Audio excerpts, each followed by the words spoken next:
Story number 1. Krampus at my door. In December of 2015, I was living alone in a small village nestled in the Austrian Alps. The place was picturesque, like something out of a snow globe, with its quaint houses, snow-draped pine trees, and the distant sound of church bells echoing through the valley.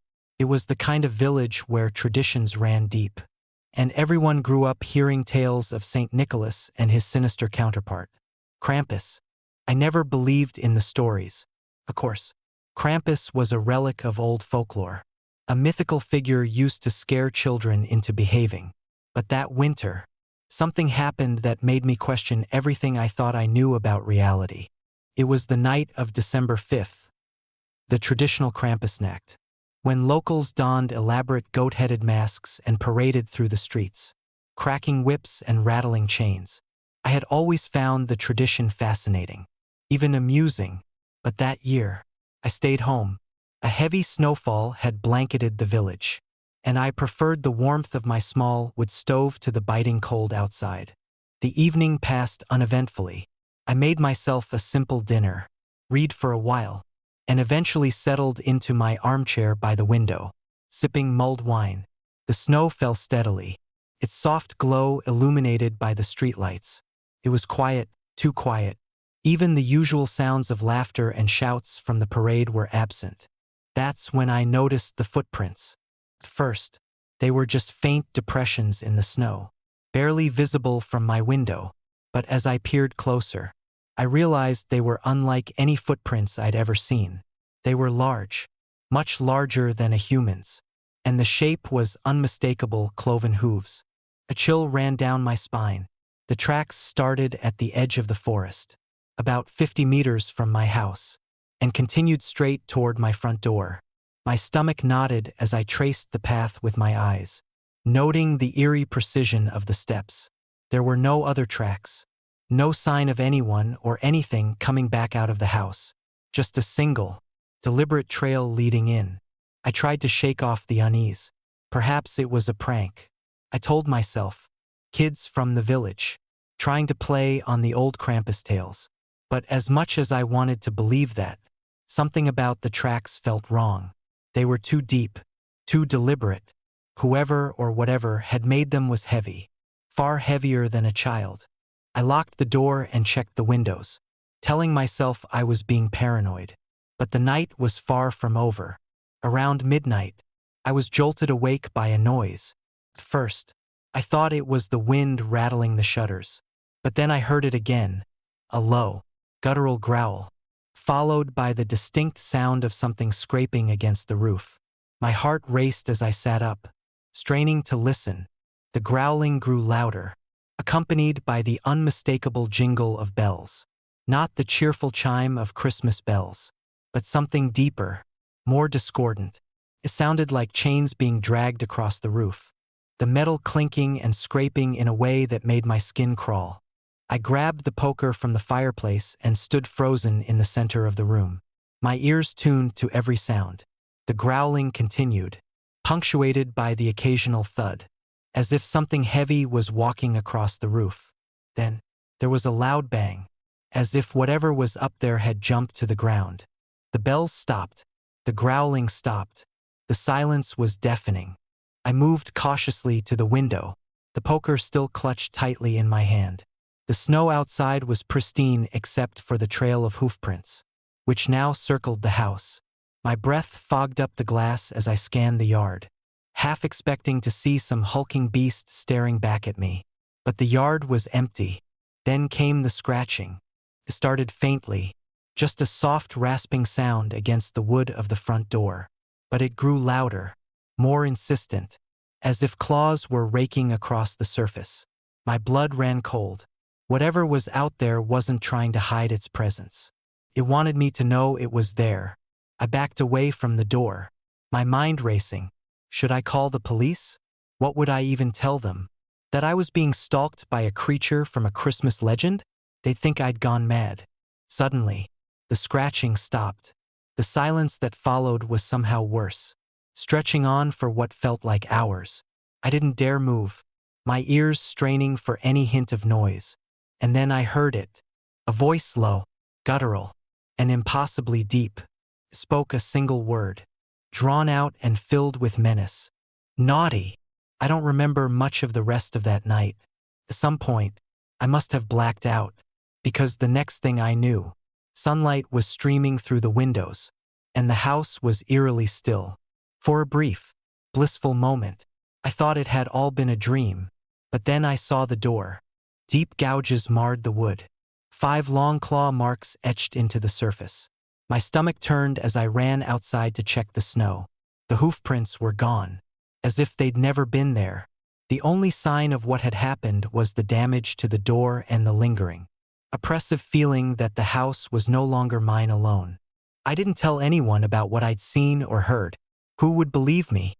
I fixed the door, scrubbed away the scratches, and tried to move on. But every December, as Krampusnacht approaches, I can't help but feel the same creeping dread I felt that night. Sometimes, late at night, I still hear the faint jingle of bells, carried on the wind, and when the snow falls thick and heavy, I can't help but check for footprints. So far, I haven't seen them again, but I know he's still out there, watching, waiting, and every year, I wonder if I'll be naughty enough to see him again. Story number 2. The Christmas Card. Christmas 1977 was supposed to be quiet, peaceful, even. That's how I wanted it. After 5 years of living alone, I had learned to endure the silence, to find some semblance of comfort in the absence. My husband, John, had passed suddenly in 1972, leaving me with memories and an empty house. I thought I had made my peace with it, but I didn't know the past had a way of clawing its way back. I was living in our small house in a snowy suburb of Toronto, a place that always looked picturesque during the holidays. Wreaths hung on doors, lights twinkled in windows, and the air was crisp with the scent of pine. But inside my home, there was no festive cheer. I couldn't bring myself to decorate anymore. The thought of unpacking those old ornaments, things John and I had bought together, was too much. Instead, I spent my evenings curled up by the fireplace, reading or knitting, trying not to dwell on memories. It was December 22nd when the card arrived. I remember the exact moment because it was the only piece of mail I'd received that day. Plain envelope, slightly yellowed, with my name scrawled across the front in handwriting that stopped me cold. It was John's. I knew it immediately, that looping Y at the end of my name, the way he always pressed too hard with his pen, leaving indentations in the paper. My heart skipped a beat as I turned the envelope over. There was no return address. I opened it with trembling hands, my breath hitching as I slid the card out. It was a Christmas card, simple but familiar, a snow-covered cabin surrounded by evergreens, with Merry Christmas embossed in gold script. My stomach churned as I stared at it, the memory rushing back. John and I had bought this exact card together during our first Christmas as a married couple. We'd planned to send it to his parents, but for some reason, we never did. It had stayed in a box with the rest of his belongings after he died. The message inside was brief, written in John's unmistakable hand. Merry Christmas, Mary. Don't forget me. I felt the blood drain from my face. The handwriting wasn't just similar, it was identical. Every loop, every curve, every quirk was his. My mind raced for explanations. A cruel prank? Someone who had access to his things? But no one had touched John's box since I'd packed it away in the attic years ago. I clutched the card tightly, my heart pounding as I glanced around the room, half expecting to see him standing there. That night, I tried to convince myself it was a mistake. Maybe I had written the card years ago and forgotten. Maybe I was imagining things. But deep down, I knew better. Something about it felt wrong, too deliberate. The next morning, I went to the attic. The box of John's belongings was exactly where I had left it, tucked into a corner beneath an old quilt. My hands shook as I opened it, sifting through the contents: his watch, his favorite scarf, a few photographs. At the bottom was the stack of Christmas cards we'd bought together. I counted them. One was missing, I stared at the empty space in the stack, my stomach turning. It didn't make sense. I had never touched these cards after John died. How could one have been sent to me? I spent the rest of the day trying to shake the unease. But the house felt different, heavier. Shadows seemed longer, the air colder. Every creak of the floorboards set my nerves on edge.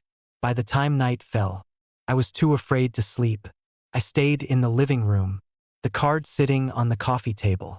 This presence unbearable yet impossible to ignore. That's when the noises started. It began as a faint tapping, like fingers drumming against glass. I froze, straining to listen. The sound was coming from the living room window. My heart raced as I turned my head slowly, half expecting to see John's face staring back at me.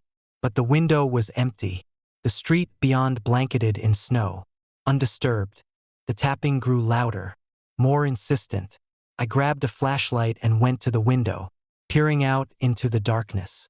There was nothing there, just the snow-covered yard and the faint glow of a neighbor's Christmas lights. But when I turned back toward the living room, the card was gone. I stood there, my breath catching in my throat, my mind scrambling for an explanation. I searched the room, my hands trembling as I moved cushions and checked beneath the furniture. Finally, I found it sitting upright on the mantel above the fireplace, propped neatly as though someone had placed it there. I hadn't moved it. The fear was suffocating now. I grabbed the card and threw it into the fireplace, watching as the flames consumed it.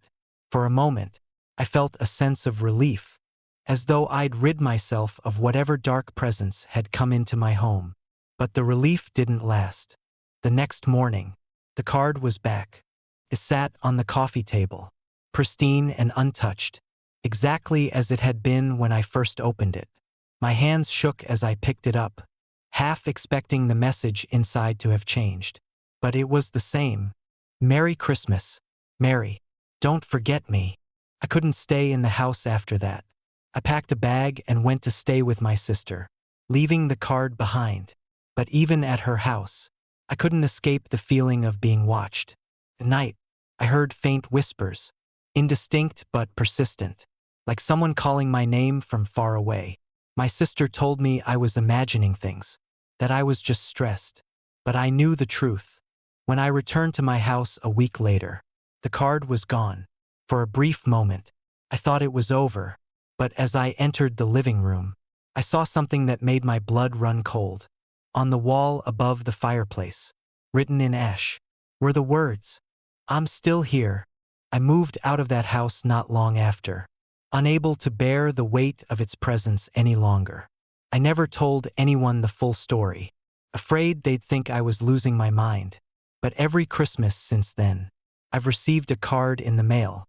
No return address, no postmark, just a simple message written in John's handwriting.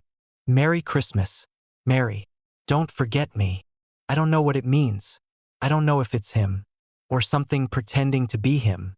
All I know is that every year, the card arrives, and every year, the memories I've tried to bury come rushing back.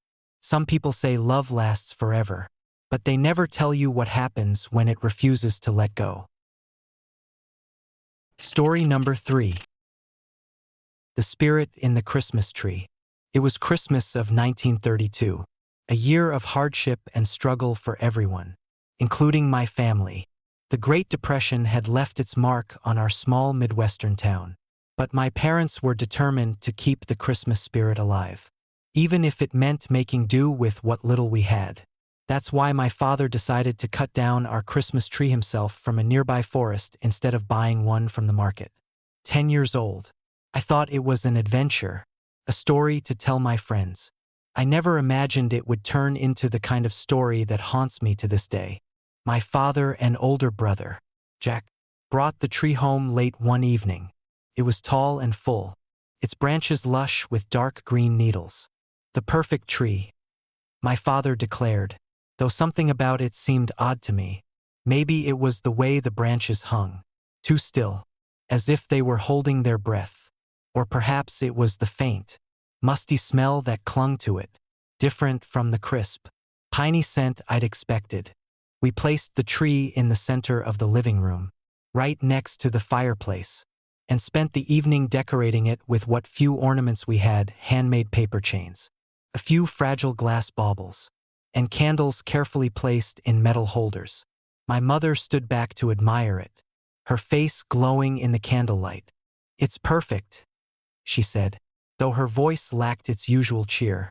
That first night, the tree stood as a silent sentinel in our home, its flickering candlelight casting shadows that danced on the walls. It wasn't until we'd all gone to bed that the strangeness began. I was the first to notice it. Sometime in the dead of night, I awoke to the sound of whispering. At first, I thought it was my parents talking in the next room, but the voices were too faint, too fragmented.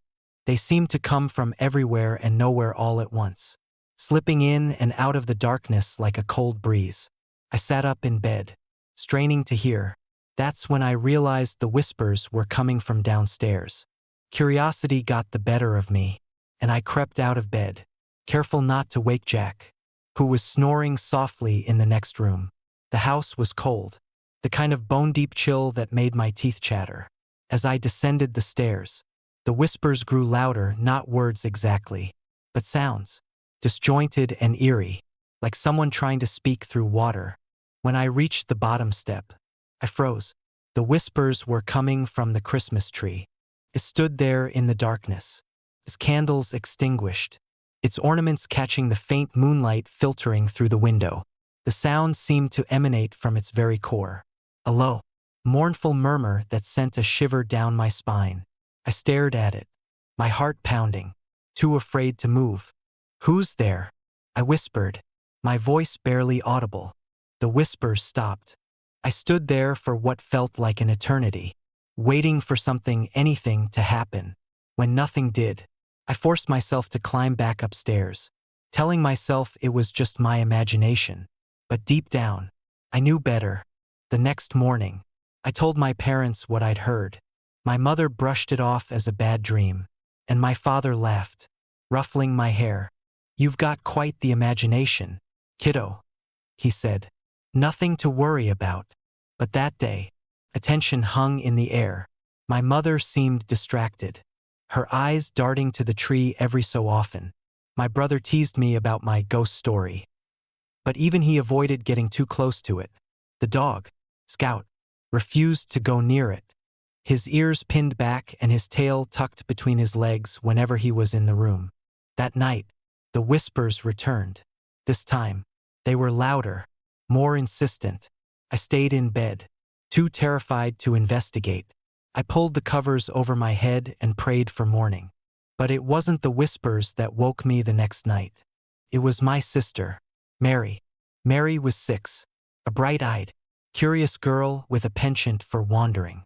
She came into my room that night, shaking me awake with a hand that felt ice-cold. "There's a lady by the tree," she whispered, her voice trembling. I sat up, my stomach twisting into knots. "What are you talking about?" "She's standing there," Mary said, tears welling in her eyes. "She's looking at me." Against my better judgment, I followed her downstairs. The living room was dark, save for the faint glow of the dying fire. At first, I didn't see anything.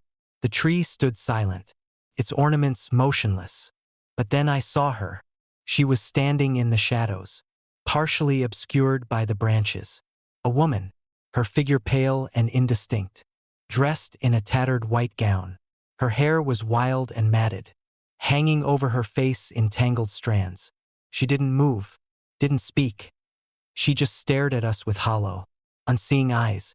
I grabbed Mary's hand and bolted back upstairs, slamming the bedroom door behind us. We huddled together under the covers, too terrified to speak. The next morning, I told my parents everything.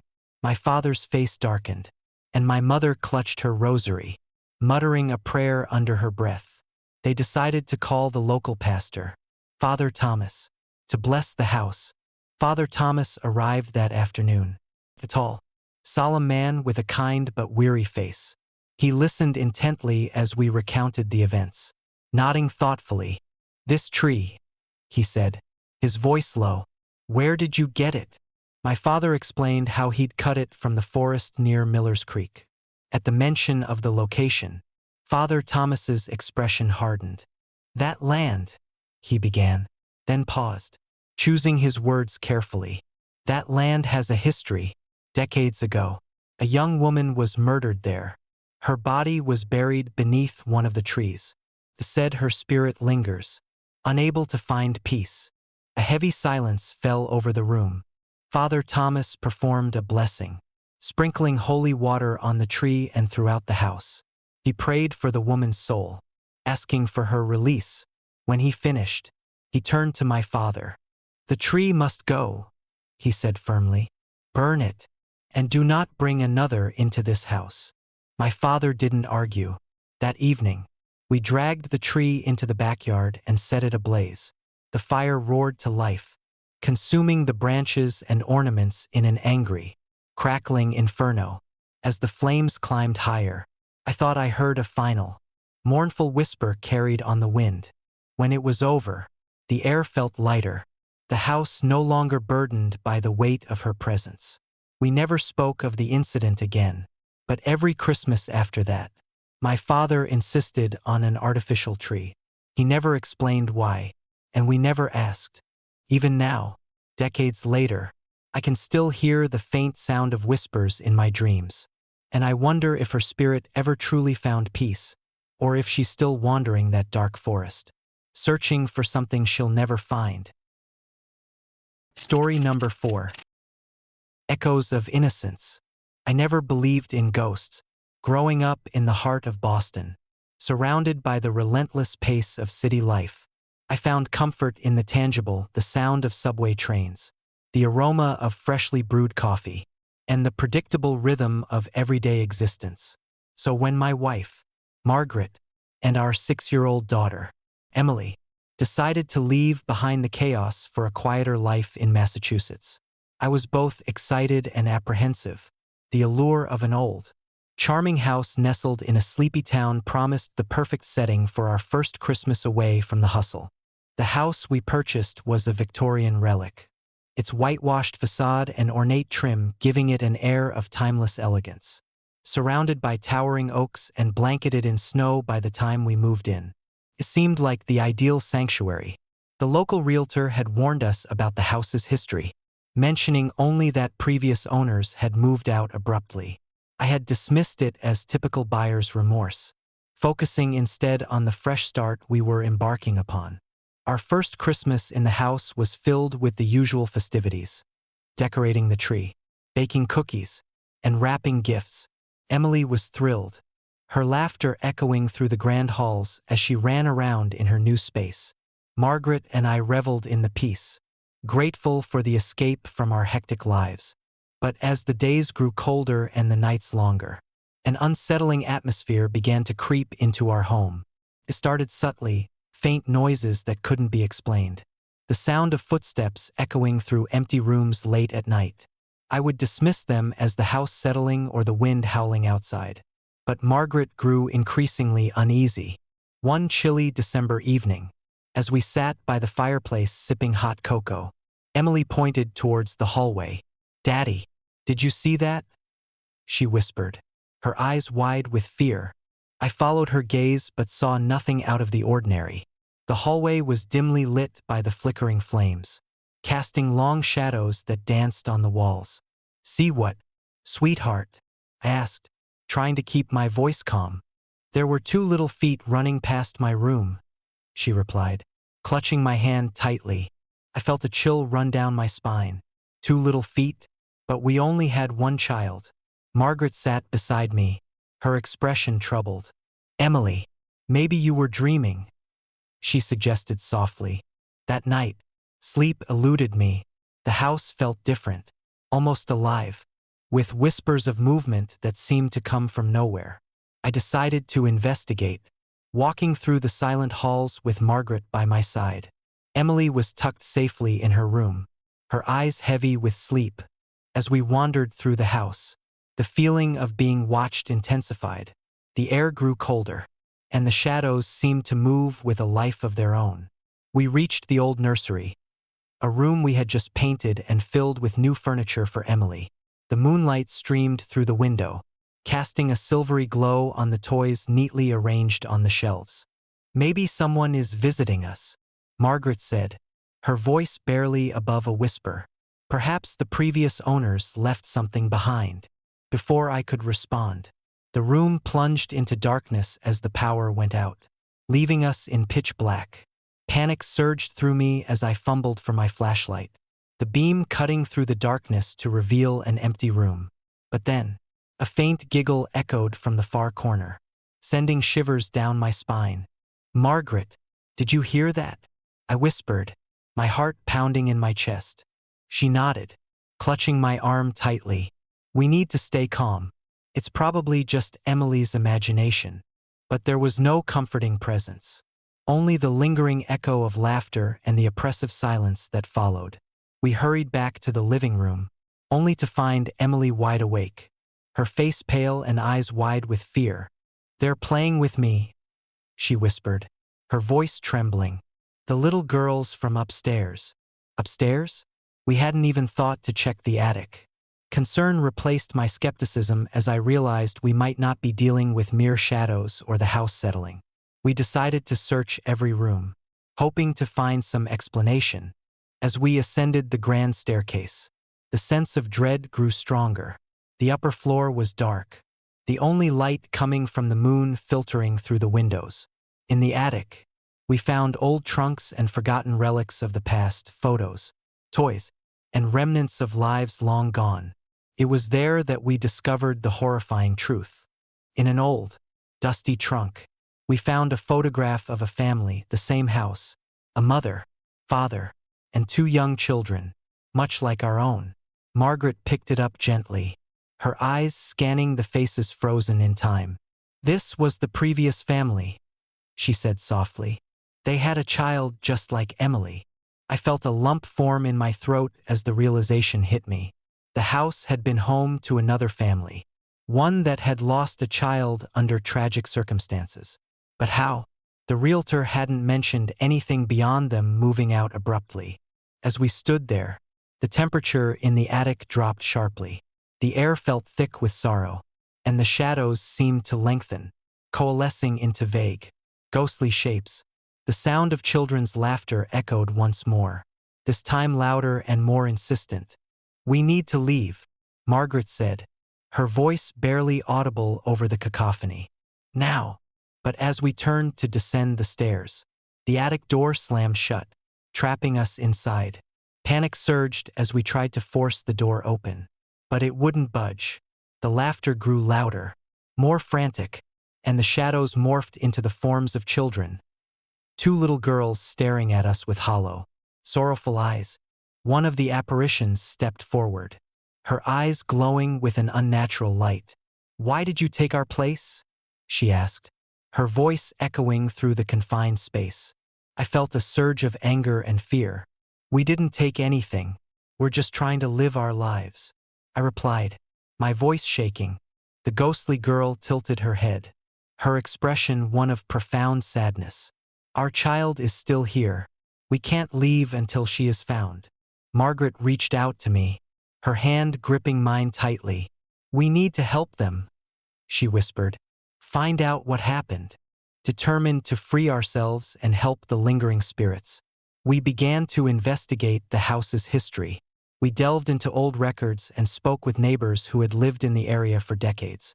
It was revealed that 10 years prior, on Christmas Eve of 1962, the house had been home to the Miller family. Their youngest child, Lucy, had gone missing during a snowstorm, and despite extensive searches, she was never found. The family had fallen apart, unable to cope with the loss, and eventually moved out, leaving the house to fall into disrepair. The story matched the photograph we had found. The spirits we encountered were the remnants of the Miller family, their grief and loss forever binding them to the house until Lucy was found and laid to rest. Armed with this knowledge, we returned to the attic, determined to complete what they couldn't. We searched the house once more, hoping to find some clue about Lucy's disappearance. In the basement, hidden beneath old floorboards, we discovered a small, forgotten room. Inside, there were remnants of Lucy's toys and personal belongings, her favorite doll, a worn blanket, and a locket containing a faded photograph of her with her family. As I held the locket, a deep sense of sorrow washed over me. She was here, I whispered, tears welling up in my eyes. She didn't leave. Margaret nodded, her hand still gripping mine. We need to give her a proper farewell. Help her find peace.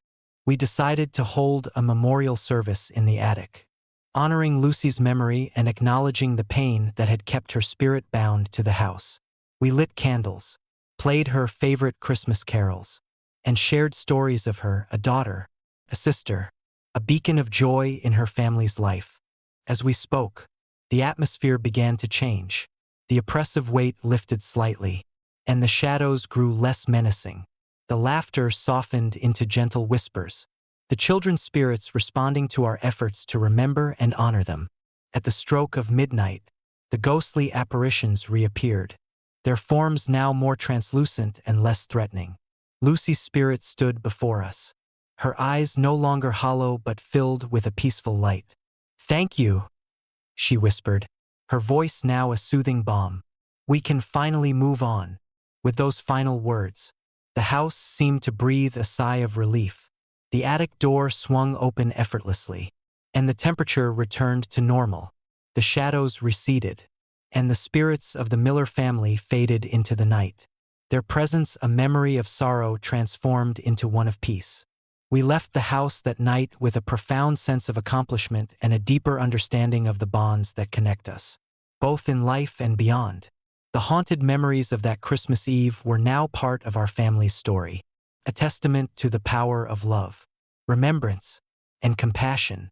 Years have passed since that chilling Christmas, but the lessons remain etched in my heart. The house in Massachusetts still stands, its walls no longer echoing with sorrow but holding the warmth of a family's triumph over tragedy. Every Christmas, as I reflect on that night, I am reminded that even in our darkest moments, the light of compassion can guide lost souls to peace and ensure that their memories live on, forever entwined with the spirit of the season. And so, the story of the Miller family lives on, a haunting yet beautiful tale that intertwines with the joy and magic of Christmas, reminding us all to cherish those we love and to honor the memories of those who have passed, ensuring their spirits find the peace they so desperately seek. Story number 5. Red Eyes on Christmas Night. I never considered myself a superstitious person. Growing up in the bustling heart of Vancouver, I found comfort in logic and reason, dismissing tales of the supernatural as nothing more than old wives' tales or figments of overactive imaginations. But that Christmas Eve in 1995, nestled deep in the remote wilderness of Western Canada, shattered everything I thought I knew about the unseen world. My name is Mark Reynolds, and I had been planning the annual Christmas gathering with my closest friends for months. Sarah, my high school sweetheart, Jake, my childhood best friend, and Emily, the adventurous spirit who always pushed us to try new things.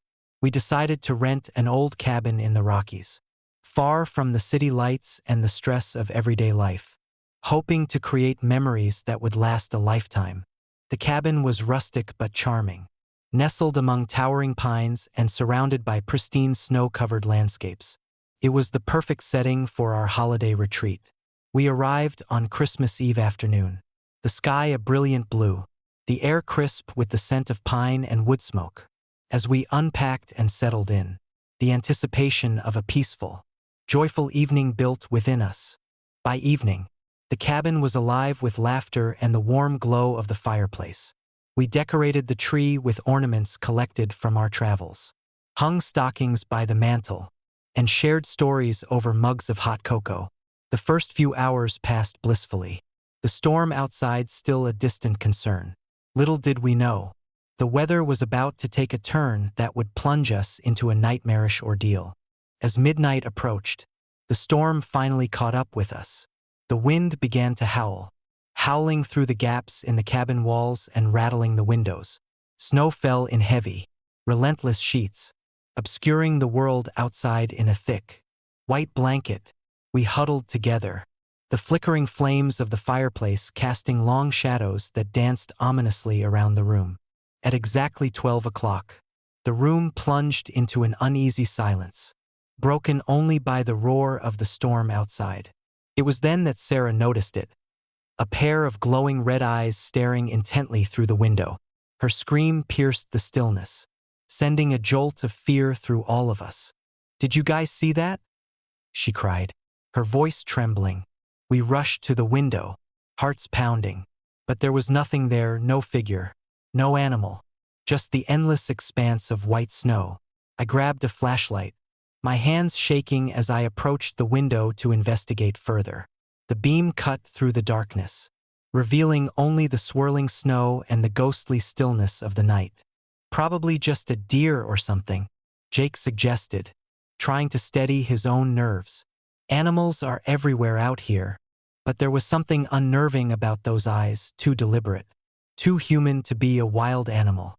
Emily, always the skeptic, approached the window as well, her face pale with fear. "Maybe it's one of the local legends," she whispered. "There are stories about spirits haunting these woods." Her words sent a chill down my spine. Legends? Spirits? We had all heard stories about the haunted Rockies, tales of lost souls wandering the wilderness, especially around the holidays when the veil between worlds was said to be thinner. Deciding to dismiss it as our minds playing tricks on us, we returned to the living room, but the sense of being watched lingered, a heavy, oppressive feeling that made the hairs on the back of my neck stand on end. We tried to shake off the unease, focusing instead on opening presents and sharing memories. But the atmosphere had irrevocably shifted. Around 1 a.m., the disturbances began in earnest. The door to the cabin swung open violently. Despite the wind and snow outside, we scrambled back, terrified, only to find it securely shut moments later. The laughter and conversation from earlier were replaced by an eerie silence, punctuated by the occasional creak and groan of the cabin under the storm's assault. Then, another knock, this time louder, more insistent. Sarah backed away, clutching her chest as fear took hold. "There's someone out there," she whispered, her eyes wide with terror. "We need to leave." Panic set in as we gathered our belongings, the realization that something malevolent was in the cabin sinking in. Emily grabbed her flashlight, her hands steady despite the fear. "We need to check every room," she said firmly. "There might be someone or something in here with us." We moved cautiously through the cabin, the flashlight beams cutting through the darkness. Every corner seemed to harbor unseen threats, every shadow a potential hideout for whatever or whoever was tormenting us. It wasn't long before we stumbled upon a horrifying discovery. In the master bedroom, we found the remnants of an old family photograph lying on the floor, broken and scattered by the wind that seeped through the cracks. The photo showed a happy family, parents and 2 children, standing in front of the very cabin we were in, smiling under a bright Christmas tree. The sight was both heartwarming and chilling, the ghosts of the past staring back at us with empty eyes. Jake picked up the photo, his hands trembling. "This place, it used to belong to the Thompson family," he said quietly. "They disappeared here on Christmas Eve 10 years ago. No one ever found them." The room grew colder, the temperature dropping so drastically that our breaths became visible. It was then that we heard it, a faint whisper, barely audible over the storm, saying, "Help me." Sarah let out a strangled cry as a shadow moved across the wall, taking the form of a woman in a tattered wedding dress. Her eyes, the same glowing red as the ones we had seen outside, bore into us with a mix of sorrow and rage. "Please," she whispered again, her voice echoing through the room. "I'm trapped. I can't leave." Fear morphed into determination as we realized we were dealing with the restless spirit of Eleanor Thompson, the mother who had perished in the accident. The legends were true. Spirits haunted these woods, bound by their tragic past, unable to move on until their stories were acknowledged and their pain addressed. determined to help her find peace. We decided to perform a makeshift memorial right there in the cabin. We gathered whatever we could find, candles, family photos, personal mementos, and set them around the living room, creating a circle of remembrance. Emily, ever the pragmatic one, lit the candles, their warm glow pushing back the encroaching darkness. "We need to honor her memory," I said, my voice steady despite the fear gnawing at me. "Acknowledge what happened and show her we remember." As we spoke words of remembrance and shared stories of the Thompson family, the atmosphere began to shift. The oppressive feeling lessened, replaced by a fragile sense of hope. The whispers grew softer, the shadowy figures fading into the background as if the spirits were responding to our efforts. Just as we began to feel a sense of accomplishment, the door to the cabin swung open once more. But this time, there was no one there, no shadow, no figure, just the swirling snow outside. A final, haunting whisper filled the room. "Thank you. You've set us free." With those words, the cabin returned to normal, the temperature stabilizing, and the darkness lifting. The storm outside had also subsided, leaving behind a calm, star-filled sky. We stood in silence, the weight of the night's events settling over us, a mix of relief and lingering fear. As dawn broke, the first light of Christmas morning casting a golden glow over the snowy landscape, we knew we had experienced something extraordinary. The restless spirit of Eleanor Thompson had been freed, her pain acknowledged and her memory honored. It was a night that bound us together in a shared understanding of the thin line between life and death, the seen and the unseen. Years have passed since that harrowing Christmas Eve, but the memory remains vivid in my mind. The cabin in the Rockies still stands, a silent sentinel amidst the wilderness, its windows reflecting the beauty and the darkness that once enveloped us. The legend of the red eyes and the restless spirit continues to circulate among locals and visitors alike, a chilling reminder of the past's lingering shadows. Every Christmas, as I sit by my fireplace, I reflect on that night and the lessons it taught me about empathy, remembrance, and the enduring power of compassion. The tale of the Thompson family serves as a poignant reminder that even in our most joyous moments, the echoes of tragedy can resonate, and it is our duty to honor those who have been lost, ensuring their spirits find the peace they so desperately seek. And so, the story of the red eyes on Christmas night lives on, a haunting yet beautiful testament to the enduring bonds of family and the mysteries that lie just beyond our perception, forever entwined with the spirit of the holiday season. Story number 6. The Midnight Shadow. I never believed in ghosts. Growing up in the heart of New York City, surrounded by the relentless pace of urban life, I found comfort in the tangible, the steady rhythm of subway trains, the bright lights of Times Square, and the predictable routine of daily existence. But on Christmas Eve of 1966, aboard the Midnight Express from New York to Boston, my skepticism was brutally shattered. My name is Daniel Walker, and I was a journalist for the New York Tribune. That year, I was assigned to cover the annual Christmas train journey, a festive event that promised scenic views and holiday cheer. Little did I know, this journey would become a story that would haunt me for the rest of my life.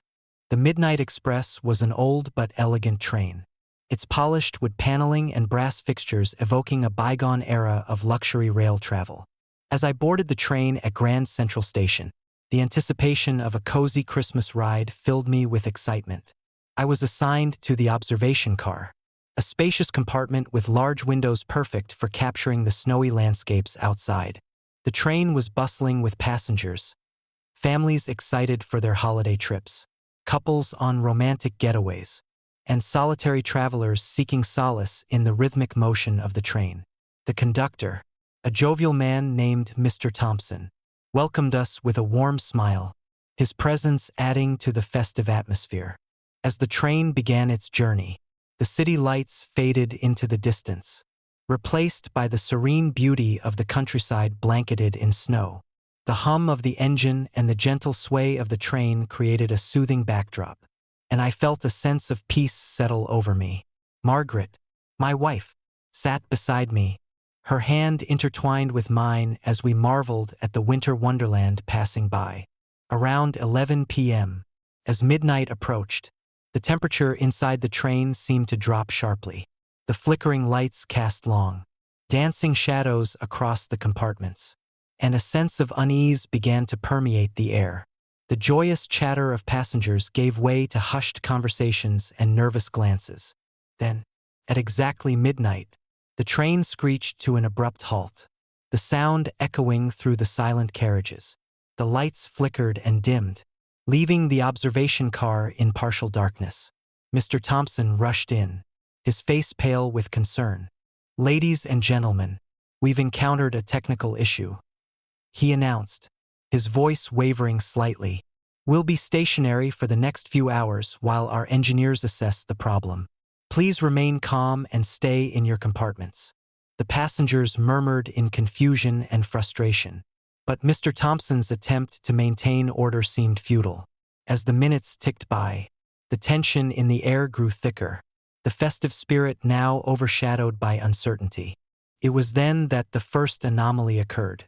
A faint, eerie laughter echoed through the observation car, sending chills down my spine. I glanced around, but the compartment appeared empty, no children running, no adults laughing. The laughter continued, growing louder and more distinct, as if emanating from an unseen presence. Margaret squeezed my hand, her eyes wide with fear. "Daniel, do you hear that?" I nodded, my heart pounding in my chest. "Yeah, it's like children laughing, but there's no one here." Suddenly, my attention was drawn to a window across the aisle. Through the frosted glass, I saw a pair of glowing red eyes staring back at me. My blood ran cold as I realized it wasn't an animal or a trick of the light. It was a human eye, unmistakably human, filled with an unnatural intensity. Before I could react, a shadowy figure materialized beside the window, a man in a long black cloak standing motionless, his face obscured by darkness. The sight was both mesmerizing and terrifying, a ghostly apparition that defied explanation. The man turned his head slowly, his eyes never leaving mine, and for a moment, I felt an indescribable connection, a mix of sorrow and longing that pierced my very soul. "Welcome aboard," the figure whispered, his voice a haunting echo that resonated through the compartment. "Join us on our eternal journey." I stumbled back, bumping into the side of the window, my flashlight flickering as I tried to steady myself. Margaret grabbed my arm, pulling me away from the window. "Daniel, what is that?" Mr. Thompson hurried in, sensing our distress. "Is everything all right?" he asked, his concern deepening as he took in our frightened expressions. Before I could respond, the figure vanished, leaving behind an oppressive silence that weighed heavily on the observation car. The temperature seemed to drop further, the once warm air now icy and unwelcoming. The laughter and whispers returned, but this time, they were filled with an underlying sense of despair and loss. Determined to uncover the truth, I decided to investigate. I knew the train was stuck, but there was no way to communicate with the outside world, no phone lines, no radio signal. We were isolated, trapped in a moving coffin suspended in a winter storm. I made my way to the engine room, hoping to find some answers. The corridors were dimly lit, the flickering lights casting unsettling shadows on the walls. As I approached the engine, the sound of footsteps echoed behind me. I turned sharply, but no one was there. The tension was unbearable, the air thick with the scent of fear. Inside the engine room, I found Mr. Thompson and a few other crew members huddled together, their faces etched with worry. "What's going on?" I demanded, my voice shaking. Mr. Thompson sighed, running a hand through his hair. "We're not sure. The systems are completely offline. It's like the train just stopped moving. But the engines are still running, and the lights are still on." Before he could answer, the door to the engine room swung open, and there stood the man in the black cloak once more. His presence was overwhelming, the air around him crackling with an otherworldly energy. His eyes burned with an intense red light, and his mouth opened in a silent scream that echoed through the room. Fear paralyzed me as he stepped forward, his movements slow and deliberate. "You cannot leave," he intoned, his voice now a deep, resonant growl. "This journey never ends." Margaret burst into the room, her face pale and desperate. "Daniel, we need to get out of here. Now." But as we turned to flee, the man raised his hand, and the room seemed to warp around us. The walls melted into darkness, the floor giving way to an endless void. We were falling, descending into a nightmare realm where time and space held no meaning. When we finally landed, we found ourselves in a dimly lit corridor. The train outside now a shadowy figure moving silently through the storm. The compartments around us were empty, save for the lingering presence of lost souls, their faces twisted in eternal anguish. "We're trapped," Mr. Thompson muttered, his voice barely above a whisper. "Like the others before us." The man in the black cloak reappeared, his eyes piercing through the darkness. "You are part of this journey now," he declared, "forever bound to the Midnight Express." Desperation set in as we realized the true horror of our situation. We were now part of an endless loop, condemned to relive this haunted Christmas Eve for eternity. The spirits of those who had perished in past accidents were trapped here, their souls unable to move on, forever seeking closure that never came. But amidst the despair, I found a glimmer of hope. "There has to be a way out," I said, my voice trembling but resolute. "We need to find the cause of this curse and break it." The man in black laughed, a hollow, echoing sound that sent shivers down my spine. "Many have tried. None have succeeded. Your fate is sealed."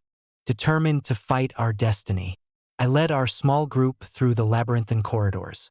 Searching for answers, we encountered ghostly apparitions, each one a reminder of the tragic lives lost on this cursed train. Their sorrow was palpable, their stories untold, and it became clear that their suffering was the key to our escape. In the heart of the train, we discovered an old, abandoned control room, its walls lined with dusty control panels and broken machinery. It was here that the curse had been born, a failed attempt to capture and contain the spirits of the lost, transforming the Midnight Express into a vessel of eternal torment. We knew what we had to do. Gathering the remnants of the control room, we began to piece together the rituals and symbols that held the spirits captive. It was a delicate process, requiring both courage and compassion. We spoke words of remembrance, honoring the lives that had been lost, and seeking forgiveness for the pain inflicted upon them. As we completed the ritual, a brilliant light filled the room, and the spirits began to rise, their faces softening as they found the peace they had long been denied. The man in the black cloak let out a final, anguished cry as his form dissipated into the light, the curse breaking and the train beginning to move once more. We found ourselves back in the observation car, the storm outside now a gentle snowfall, the oppressive atmosphere lifted. Mr. Thompson looked around, his face a mix of relief and disbelief. "It's over," he whispered. Margaret embraced me tightly, tears streaming down her face. "We did it, Daniel. We helped them find peace." As the train resumed its journey, the first light of dawn breaking through the storm clouds, I felt a profound sense of accomplishment and a deeper understanding of the bonds that connect us, both in life and beyond. The Midnight Express was no longer a vessel of horror, but a symbol of redemption and the enduring power of compassion. Years have passed since that fateful Christmas Eve, but the memory remains vivid in my mind. It serves as a chilling reminder that some tragedies leave behind echoes that can never truly be silenced. The Midnight Express continues to make its annual journey, each Christmas Eve carrying with it the hope that the spirits of the lost will find peace, and that we, the living, will remember their stories. Every Christmas, as the snow begins to fall and the lights twinkle across Boston, I reflect on that night and the lessons it taught me about empathy, remembrance, and the fragile boundary between life and death. The haunting image of the man in black and the red eyes still lingers in my mind, a testament to the power of compassion to bridge the divide between worlds. And so, the story of the Midnight Express lives on, a spectral reminder of lives lost in the storm, forever bound to the tracks they could not escape. Their whispers carried on the winter winds, echoing through the silent night. Story number 7.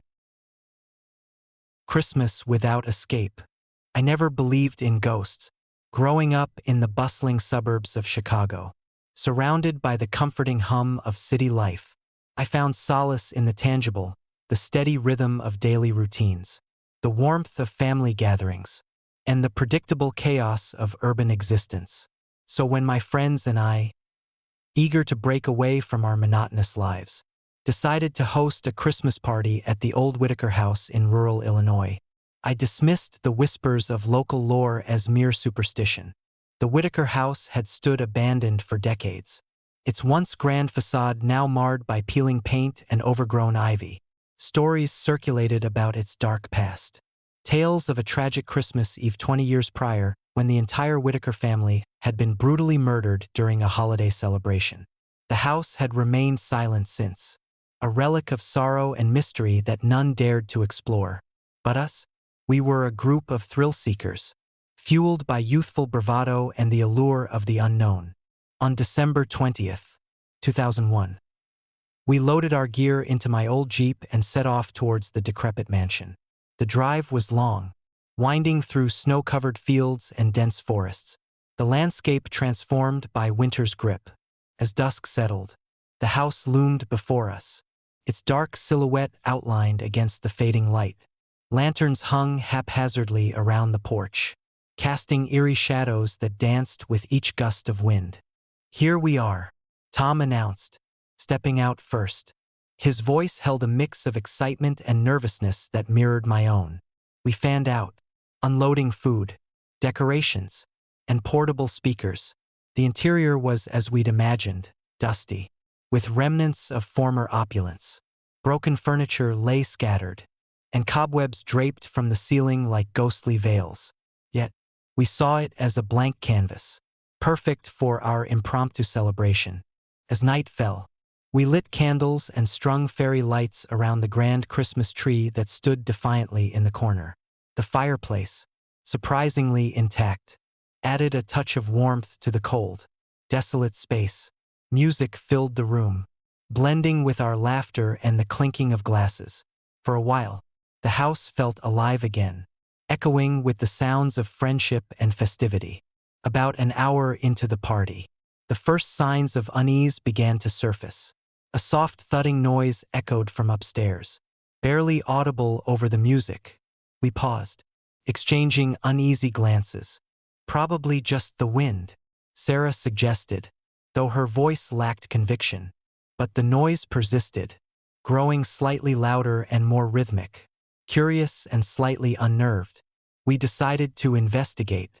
Tom grabbed a flashlight, leading the way up the creaky staircase. Each step groaned under our weight, the beam of light cutting through the darkness. As we reached the top, the thudding stopped abruptly. The hallway was silent, the air thick with anticipation. We hesitated, the old house feeling suddenly oppressive.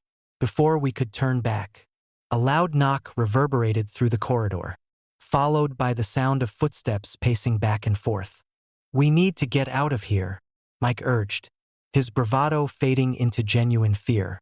But Laura, ever the peacekeeper, insisted, "Let's just see what's going on. Maybe someone got lost." Reluctantly, we continued down the hall, the atmosphere growing colder with each step. The knocking had ceased, replaced by an unsettling silence.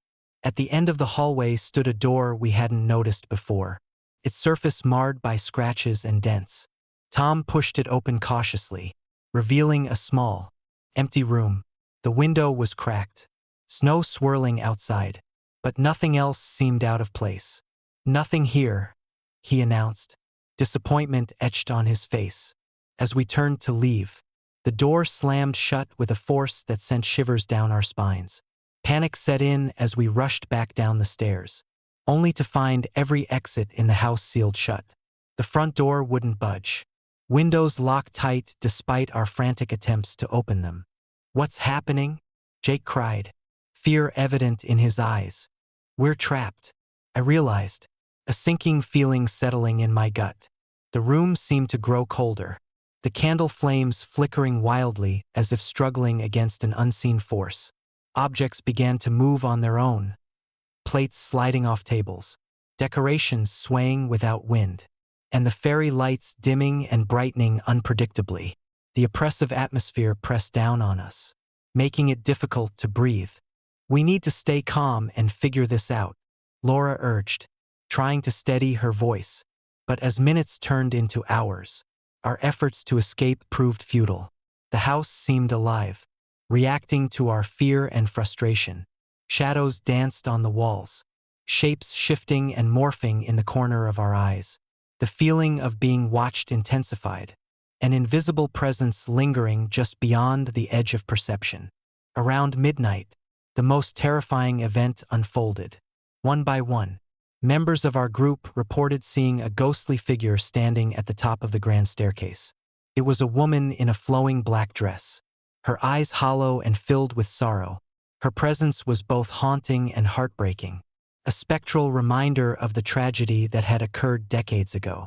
"I saw her," Sarah whispered, her voice barely audible. She was watching us. Panic surged through us as the ghostly woman began to move, descending the staircase with an ethereal grace. Her eyes never left ours, and a deep sense of melancholy emanated from her. "Why are you here?" I called out, my voice shaking. The figure paused at the foot of the stairs, her expression unreadable. "You shouldn't be here," she intoned, her voice echoing through the silent house. "This place holds too much pain." Before we could respond, the room plunged into darkness as the candles extinguished themselves, leaving us in pitch blackness. The only sound was the relentless storm outside, the wind howling like a chorus of lost souls. In the darkness, the feeling of being trapped became unbearable, the weight of the house's sorrow pressing down on us. "Let us out," Mike shouted, banging on the walls in desperation. But the house remained silent, the doors and windows unyielding. As the night dragged on, exhaustion and fear took their toll. The once festive atmosphere now a nightmarish landscape of shadows and whispers. When dawn finally broke, the first rays of sunlight pierced through the storm clouds, casting a pale light into the house. We stood in the living room, the oppressive darkness lifted, the house now eerily still. The doors and windows unlocked themselves, allowing us to escape the haunted confines. Breathing in the crisp morning air, we realized the gravity of what had transpired.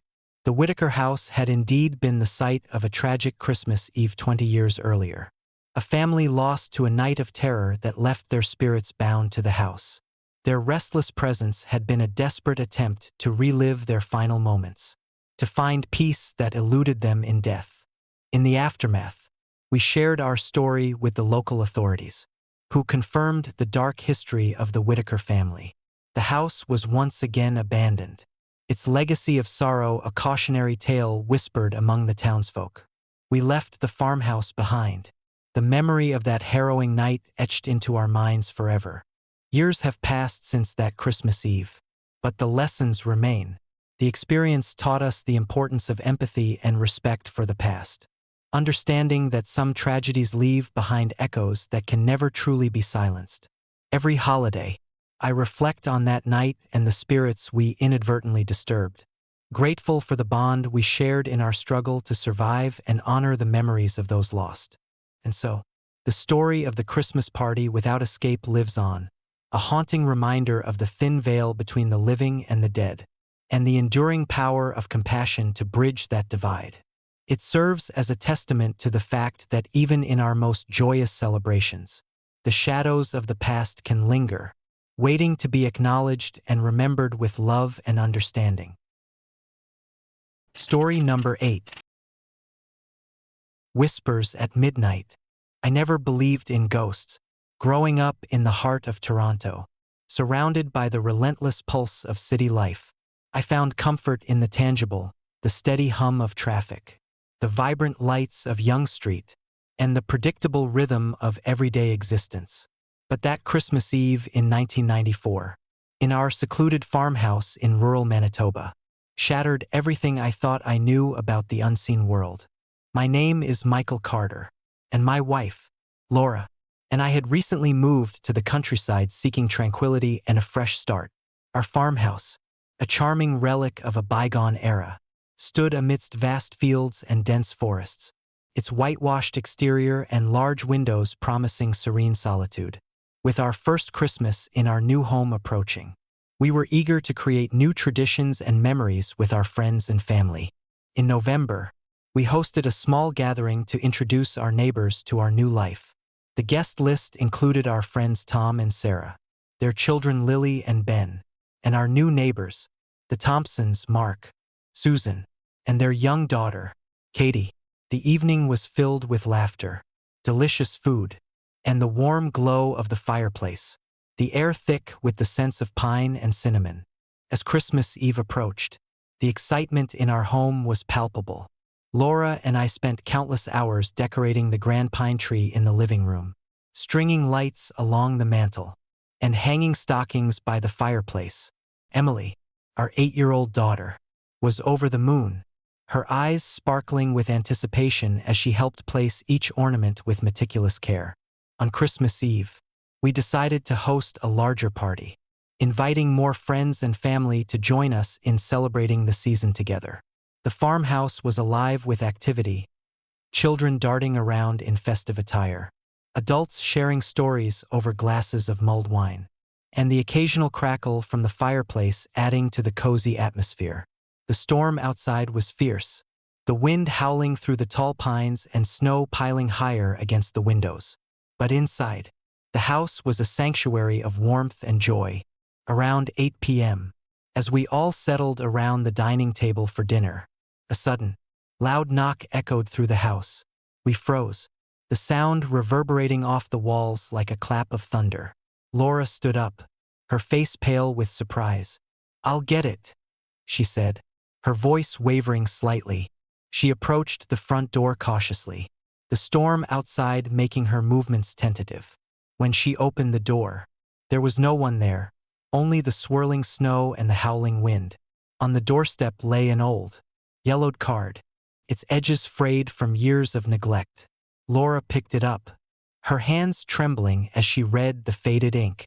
"We will stay with you tonight." A chill ran through us as we exchanged uneasy glances. The room felt colder, the shadows deepening as if the house itself had taken on a life of its own. Just as we were about to dismiss it, the windows began to open on their own, the glass rattling against the frames without any apparent cause. "Someone is here," Tom muttered, his voice barely above a whisper. Sarah clutched her coat tighter, eyes darting nervously around the room. "We need to leave," she said, her voice trembling. But as we attempted to leave, we found the doors wouldn't budge, locked tight despite our frantic attempts to open them. The windows were no longer an option. They were too high, too dangerous in the storm to consider. Panic set in as we realized we were trapped, the weight of the house's dark energy pressing down on us. "We need to stay calm and figure this out," Laura urged, trying to steady her voice. But as minutes turned into hours, our efforts to escape proved futile. The house seemed alive, reacting to our fear and frustration. Shadows danced on the walls, shapes shifting and morphing in the corner of our eyes. The feeling of being watched intensified, an invisible presence lingering just beyond the edge of perception. Around midnight, the most terrifying event unfolded. One by one, members of our group reported seeing a ghostly figure standing at the top of the grand staircase. It was a woman in a flowing black dress, her eyes hollow and filled with sorrow.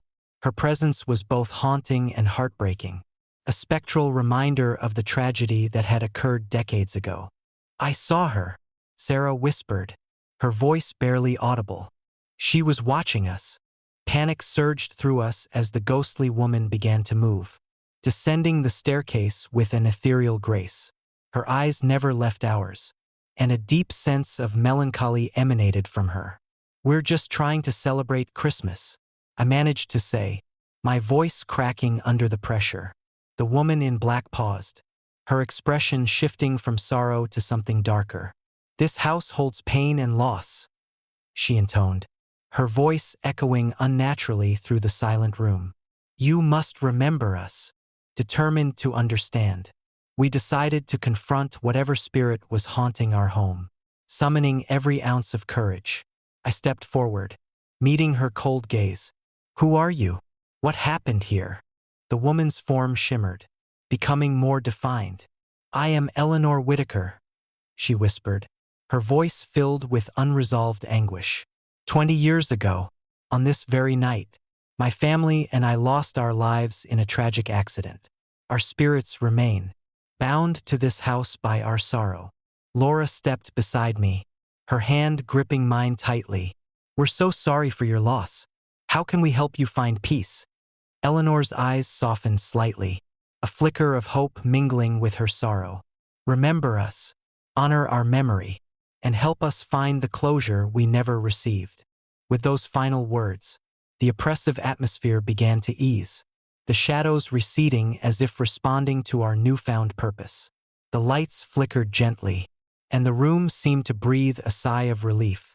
Eleanor's form began to fade, her presence lifting like mist in the morning sun. "Thank you," she whispered before disappearing entirely. As dawn broke, the first light of Christmas morning filtered through the windows, casting a warm glow over the snow-covered landscape. The storm outside had subsided, leaving behind a serene calm that enveloped our farmhouse. The doors and windows unlocked themselves, allowing us to finally leave the haunted confines of our home. In the days that followed, we shared our experience with the local authorities, who confirmed the tragic history of the Whitaker family. The house had been the scene of a devastating fire 20 years prior, claiming the lives of Eleanor, her husband, and their 2 children. Their spirits had been trapped, reliving their final moments each Christmas Eve in a desperate attempt to find peace. Determined to honor Eleanor's plea, we decided to hold a memorial service, inviting our friends and neighbors to join us in remembering the Whitaker family. We decorated the living room with candles and flowers, creating a serene atmosphere that contrasted sharply with the chaos of that fateful night. We shared stories of love, loss, and the enduring power of compassion, ensuring that the Whitaker legacy would not be forgotten. That Christmas Eve, as we gathered once more in the farmhouse, the air was filled with a sense of hope and reconciliation. The shadows had lifted, replaced by the warm glow of candlelight and the comforting presence of our loved ones. We recited prayers and played soft Christmas carols, our voices blending into a harmonious melody that seemed to bridge the gap between the living and the dead. As midnight approached, we held hands, the candles flickering softly in the calm night. The oppressive energy that had once filled the house was gone, replaced by a peaceful stillness that allowed us to fully embrace the joy of the season. It was then that we felt a gentle presence, a comforting warmth that enveloped us like a protective embrace. The spirit of Eleanor Whitaker appeared once more, her form ethereal and serene. "Thank you," she whispered, her voice now filled with gratitude and peace. "You have honored our memory. We can finally rest." With those final words, Eleanor's spirit faded into the light, the shadows retreating as if being gently pushed back by the dawn. The farmhouse stood silent, a beacon of love and remembrance amidst the snowy landscape. In the years that followed, our farmhouse remained a place of warmth and joy. The memory of that haunting Christmas Eve transformed into a story of redemption and the enduring power of compassion. Every Christmas, as I sit by the fireplace with Laura and Emily, I reflect on that night and the spirits we helped find peace. Grateful for the bond we shared in our struggle to survive and honor the memories of those lost. And so, the story of the Christmas party of the ghosts lives on, a haunting yet beautiful tale that intertwines with the festive spirit, reminding us to cherish our loved ones and honor the memories of those who have passed. ensuring their presence remains a beacon of love and remembrance in our hearts forever. Story number 9. Whispers behind the canvas. I never believed in ghosts.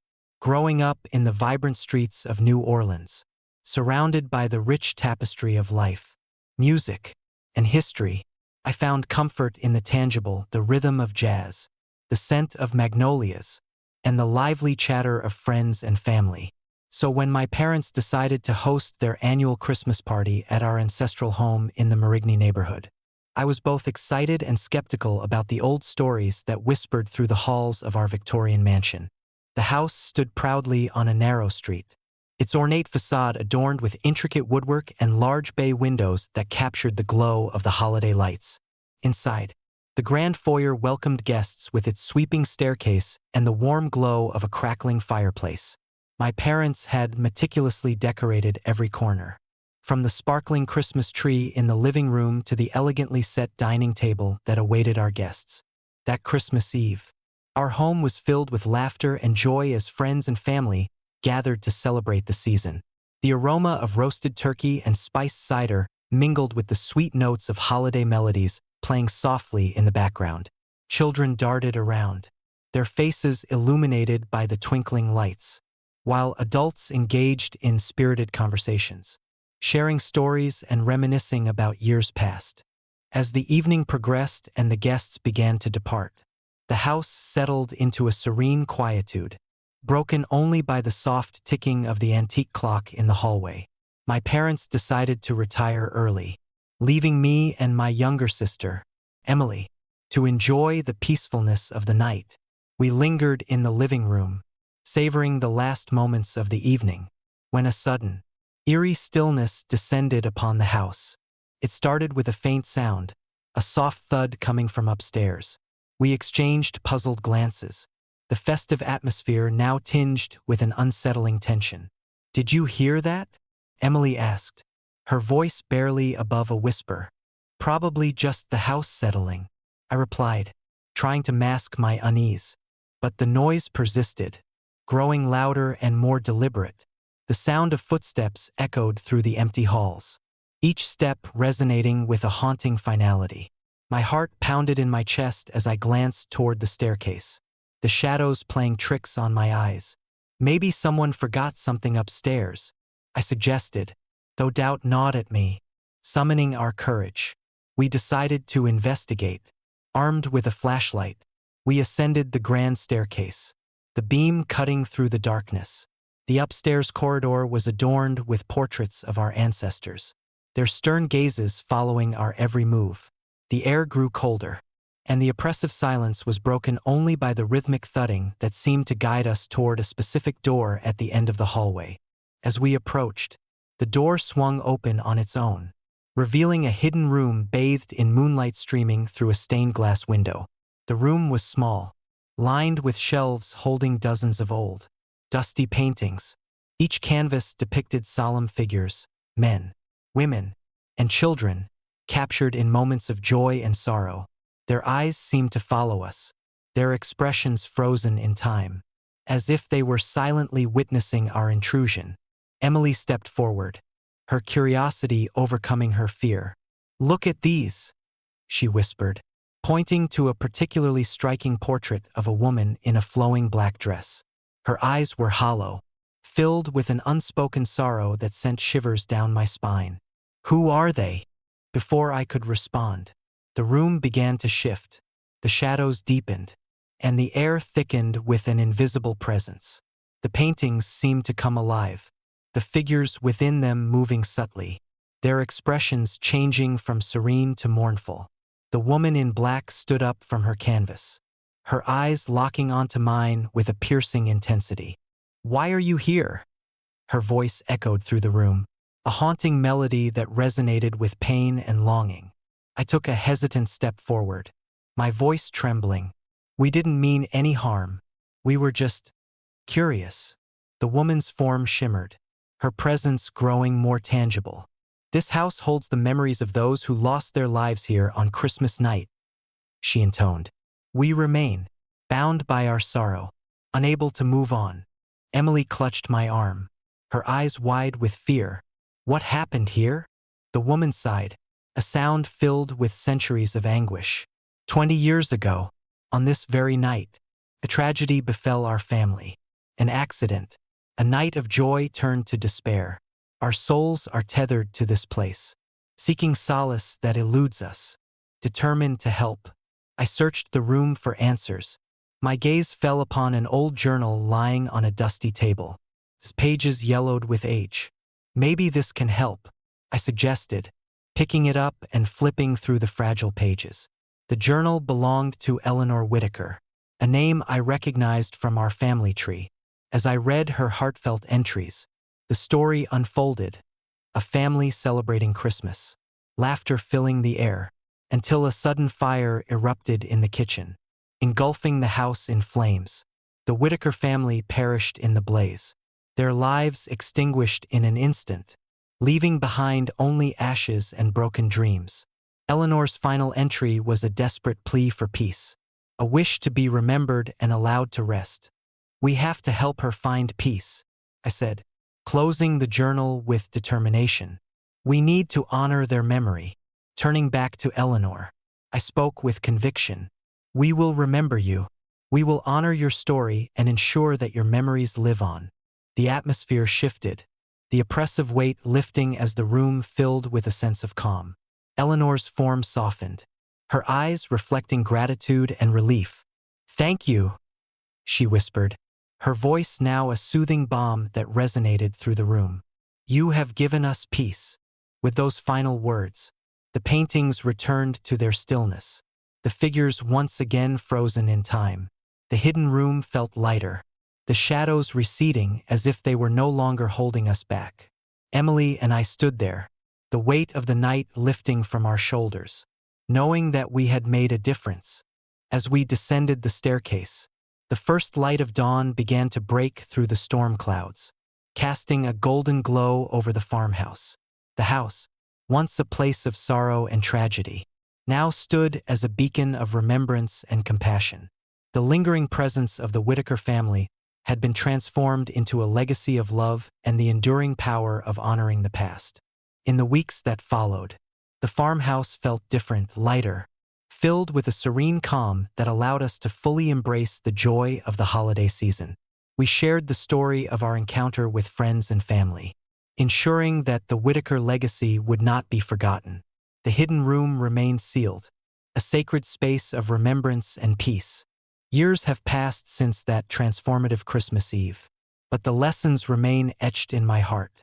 Every Christmas, as I gather with Laura and Emily, I reflect on the power of empathy and the importance of honoring those who came before us. The story of our encounter serves as a poignant reminder that even in our most joyous celebrations, the shadows of the past can linger, waiting to be acknowledged and remembered with love and understanding. And so, the whispers at midnight live on, a haunting yet beautiful tale that intertwines with the festive spirit, reminding us to cherish our loved ones and honor the memories of those who have passed. Ensuring their presence remains a beacon of love and remembrance in our hearts forever. Story number 10. I always believed that Christmas was a time of pure joy and unblemished traditions. Growing up in the remote village of Cedar Hollow, nestled deep in the forests of northern Michigan, the holiday season was the highlight of the year. The snow-draped pines, the twinkling lights adorning every home, and the comforting warmth of family gatherings created an atmosphere of unparalleled peace. But Christmas Eve of 1950 shattered that idyllic image, leaving scars that time couldn't heal. My name is John Jones, and I was 30 years old when the nightmare began. My wife, Margaret, and our 2 children, Tommy and Lucy, had recently moved into our new farmhouse on Elm Street. It was our first Christmas in this house, and we were eager to start our own traditions, far from the bustling city we had left behind.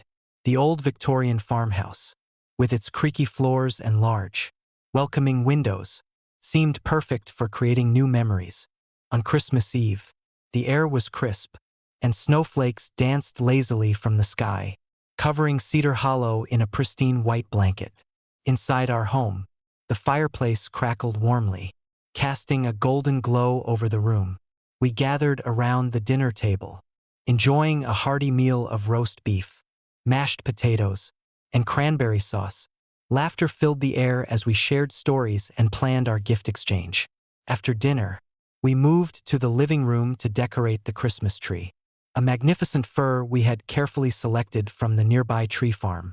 As we hung the ornaments, each one a treasured family heirloom, and strung up the lights, the tree stood proudly in the corner, its branches heavy with decorations and twinkling with festive brilliance. The scent of pine mingled with the aroma of freshly baked cookies, creating an atmosphere of pure bliss. My children were especially excited, their eyes sparkling with anticipation for Santa's arrival. Around midnight, as we were about to retire for the night, a loud knock echoed through our home, startling us all. Margaret glanced at me, her eyes wide with concern. "Who could that be at this hour?" she whispered. I walked to the front door, peering through the peephole. There, standing on our porch, was a man dressed as Santa Claus. His suit was immaculate, his beard perfectly groomed, and his eyes held an unsettling intensity that didn't match the jolly image we were accustomed to. "Hello," I called out, trying to keep my voice steady despite the unease creeping up my spine. To my surprise, the man smiled, a smile that didn't reach his eyes. "Merry Christmas," he replied, his voice calm but cold. Margaret and I exchanged nervous glances. "Come in, Santa," I said hesitantly, stepping aside to let him enter. The moment he crossed the threshold, a chill swept through the house, extinguishing the warm glow of the fireplace. The atmosphere grew heavy, the air thick with an inexplicable tension. The man didn't speak further. He simply stood there, his gaze fixed on us with an eerie stillness. As minutes passed, the warmth of our home seemed to wane under his presence. Without warning, the man's facade crumbled. He reached into his coat and pulled out a gleaming knife, the metal catching the dim light of the room. Panic surged through me as he pulled the knife, his eyes devoid of any humanity. "Stay back," he commanded, his voice now cold and threatening. I took a step back, trying to keep my distance. "What do you want?" I demanded, my voice shaking. He didn't respond. Instead, he raised the knife, aiming it directly at us. "You've been naughty," he hissed, his voice a guttural growl. "It's time for punishment." Fear paralyzed me as I watched him move with unnatural speed. Margaret grabbed me by the arm, pulling me away from the table, while Tommy and Lucy clung to us, their innocent faces now etched with terror. The man advanced with a predatory grace, his presence oppressive and menacing. "Run!" I shouted, trying to muster the strength to protect my family. But my legs felt like lead, the sheer horror of the situation making it impossible to move. The man in the Santa suit lunged forward, the knife now in his hands, blood already seeping from a wound on his forearm. I could see the madness in his eyes, a reflection of a tormented soul lost to darkness. As he raised the knife again, Margaret screamed, pulling our children closer. "We need to get out of here," she cried, her voice breaking with fear. I managed to drag Margaret and the kids toward the back door, the man relentlessly pursuing us. The house seemed to warp around us, the rooms elongating and twisting as if alive with malevolent intent. The sounds of our frantic footsteps echoed through the halls, mingling with the man's heavy breathing and occasional, sinister laughter. We burst into the snowy night, the cold air biting at our faces as we ran down the driveway. The man in the Santa suit followed, his footsteps pounding through the snow, each step bringing him closer. The street was eerily quiet, the festive lights of our neighbors' homes now mere blurs as we sprinted for our lives. Just as the man was about to catch up, we reached the end of the driveway and plunged into the darkness of the surrounding woods. The trees loomed ominously, their branches like skeletal fingers reaching out to trap us. Panic drove us deeper into the forest, the sounds of the man's pursuit growing fainter but never disappearing entirely. We stopped to catch our breath, huddling together beneath a thick canopy of pines. The snow continued to fall, blanketing the ground in silence. We listened, hearts pounding, praying that the man would lose us in the vast wilderness. After what felt like an eternity, the sounds of pursuit ceased, replaced by the soft whisper of the wind through the trees.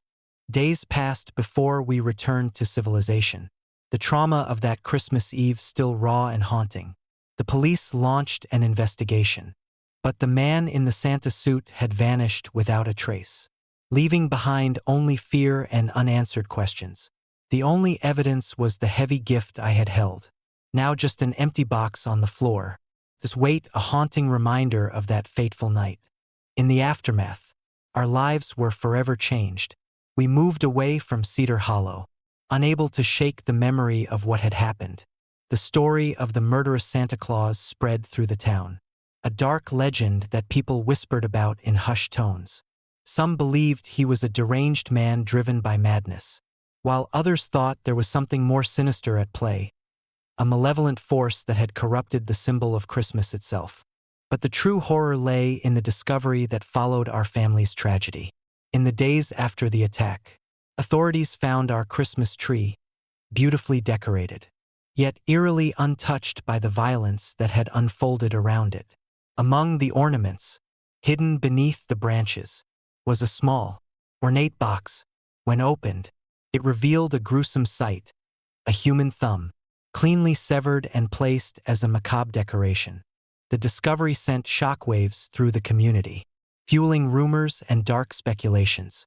Some believed that the tree itself was cursed, a conduit for the evil that had claimed our lives.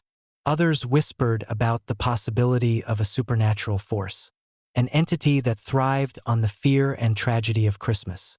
As months turned into years, the legend of the murderous Santa Claus became a cautionary tale in Cedar Hollow, a reminder of the thin line between joy and horror, and the ever-present potential for darkness to infiltrate even the most cherished symbols.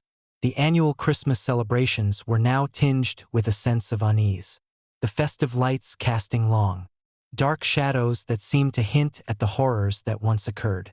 I still wake up on Christmas Eve, haunted by the memories of that night, the image of the man in the Santa suit, his eyes burning with madness, lingers in my mind, a constant reminder of the fragility of peace and the depths of human despair. My children, now adults, share the same sleepless nights, the fear of shadows and the echoes of that tragic Christmas still haunting our lives. Sometimes, during the quiet moments of the holiday season, I catch a glimpse of something out of the corner of my eye, a figure in a red suit lurking in the distance, watching, waiting. Is a chilling reminder that evil can take many forms, and that, even in the season of miracles, darkness can descend, waiting to shatter the peace we hold so dear. So, as you gather with your loved ones this holiday season, cherish each moment, embrace the light, and remain vigilant, for in the heart of every celebration lies both joy and shadow, and it is our duty to protect the magic that makes Christmas truly special. Remember the Jones family and the night that forever changed their lives, a haunting reminder that even in the warmth of Christmas, shadows can lurk, waiting to descend upon us when we least expect it. Story number 11. I always thought that the spirit of Christmas was untouchable, a beacon of hope and joy that could withstand any darkness. Growing up in the quiet suburbs of New Jersey, Christmas was the highlight of the year. The twinkling lights, the scent of pine and cinnamon, and the laughter of children awaiting Santa's arrival created an atmosphere of pure magic. But Christmas Eve of 1980 shattered that illusion, unveiling a horror that still haunts me to this day. My name is Daniel Harris, and I was 28 years old when the nightmare began. My wife, Laura, and our 7-year-old son, Tommy, had recently moved into a cozy house on Evergreen Lane. It was our first Christmas in this new home, a fresh start after the chaos of city life. We were eager to create new traditions, unaware of the darkness that was about to descend upon us. On a chilly December evening, we spent the day decorating our living room, The centerpiece was a magnificent fir tree weed purchased from the local tree farm. Its branches were sturdy and lush, promising to be the perfect canvas for our holiday decorations. We hung ornaments with care, each one a symbol of our family's history and love. Twinkling lights were draped around the branches, casting a warm, inviting glow that made the room feel magical. As night fell, we gathered around the tree, sipping hot cocoa and sharing stories. Tommy was especially excited, his eyes wide with anticipation for Santa's arrival. The fireplace crackled, adding to the cozy ambience. It was the perfect Christmas Eve, or so we thought. Around midnight, a loud knock echoed through our home, startling us all. Laura glanced at me, her eyes filled with concern. "Who could that be at this hour?" she whispered. I walked to the front door, peering through the peephole. There, standing on our porch, was a man dressed as Santa Claus. His suit was immaculate, his beard perfectly groomed, and his eyes held an unsettling intensity that didn't match the jolly image we were accustomed to. "Hello," I called out, trying to keep my voice steady despite the unease creeping up my spine. To my surprise, the man smiled, a smile that didn't reach his eyes. "Merry Christmas," he replied, his voice calm but cold. Laura and I exchanged nervous glances. "Come in, Santa," I said hesitantly, stepping aside to let him enter. The moment he crossed the threshold, a chill swept through the house, extinguishing the warm glow of the fireplace. The atmosphere grew heavy, the air thick with an inexplicable tension. The man didn't speak further. He simply stood there, his gaze fixed on us with an eerie stillness. As minutes passed, the warmth of our home seemed to wane under his presence. Without warning, the man's facade crumbled. He reached into his coat and pulled out a gleaming knife, the metal catching the dim light of the room. Panic surged through me as he pulled the knife, his eyes devoid of any humanity. "Stay back," he commanded, his voice now cold and threatening. I took a step back, trying to keep my distance. "What do you want?" I demanded, my voice shaking. He didn't respond. Instead, he raised the knife, aiming it directly at us. "You've been naughty," he hissed, his voice a guttural growl. "It's time for punishment." Fear paralyzed me as I watched him move with unnatural speed. Laura grabbed me by the arm, pulling me away from the table, while Tommy clung to us, his innocent face now etched with terror. The man advanced with a predatory grace, his presence oppressive and menacing. "Run!" I shouted, trying to muster the strength to protect my family. But my legs felt like lead, the sheer horror of the situation making it impossible to move. The man in the Santa suit lunged forward, the knife now in his hands, blood already seeping from a wound on his forearm. I could see the madness in his eyes, a reflection of a tormented soul lost to darkness. As he raised the knife again, Laura screamed, pulling our son closer. "We need to get out of here," she cried, her voice breaking with fear. I managed to drag Laura and Tommy toward the back door, the man relentlessly pursuing us. The house seemed to warp around us, the rooms elongating and twisting as if alive with malevolent intent. The sounds of our frantic footsteps echoed through the halls, mingling with the man's heavy breathing and occasional, sinister laughter. We burst into the snowy night, the cold air biting at our faces as we ran down the driveway. The man in the Santa suit followed, his footsteps pounding through the snow, each step bringing him closer. The street was eerily quiet, the festive lights of our neighbors' homes now mere blurs as we sprinted for our lives. Just as the man was about to catch up, we reached the end of the driveway and plunged into the darkness of the surrounding woods. The trees loomed ominously, their branches like skeletal fingers reaching out to trap us. Panic drove us deeper into the forest, the sounds of the man's pursuit growing fainter but never disappearing entirely. We stopped to catch our breath, huddling together beneath a thick canopy of pines. The snow continued to fall, blanketing the ground in silence. We listened, hearts pounding, praying that the man would lose us in the vast wilderness. After what felt like an eternity, the sounds of pursuit ceased, replaced by the soft whisper of the wind through the trees. Days passed before we returned to civilization, the trauma of that Christmas Eve still raw and haunting. The police launched an investigation, but the man in the Santa suit had vanished without a trace, leaving behind only fear and unanswered questions. The only evidence was the heavy gift I had held, now just an empty box on the floor, this weight a haunting reminder of that fateful night. In the aftermath, our lives were forever changed. We moved away from Evergreen Lane, unable to shake the memory of what had happened. The story of the murderous Santa Claus spread through the town, a dark legend that people whispered about in hushed tones. Some believed he was a deranged man driven by madness, while others thought there was something more sinister at play, a malevolent force that had corrupted the symbol of Christmas itself. But the true horror lay in the discovery that followed our family's tragedy. In the days after the attack, authorities found our Christmas tree, beautifully decorated, yet eerily untouched by the violence that had unfolded around it. Among the ornaments, hidden beneath the branches, was a small, ornate box. When opened, it revealed a gruesome sight, a human thumb, cleanly severed and placed as a macabre decoration.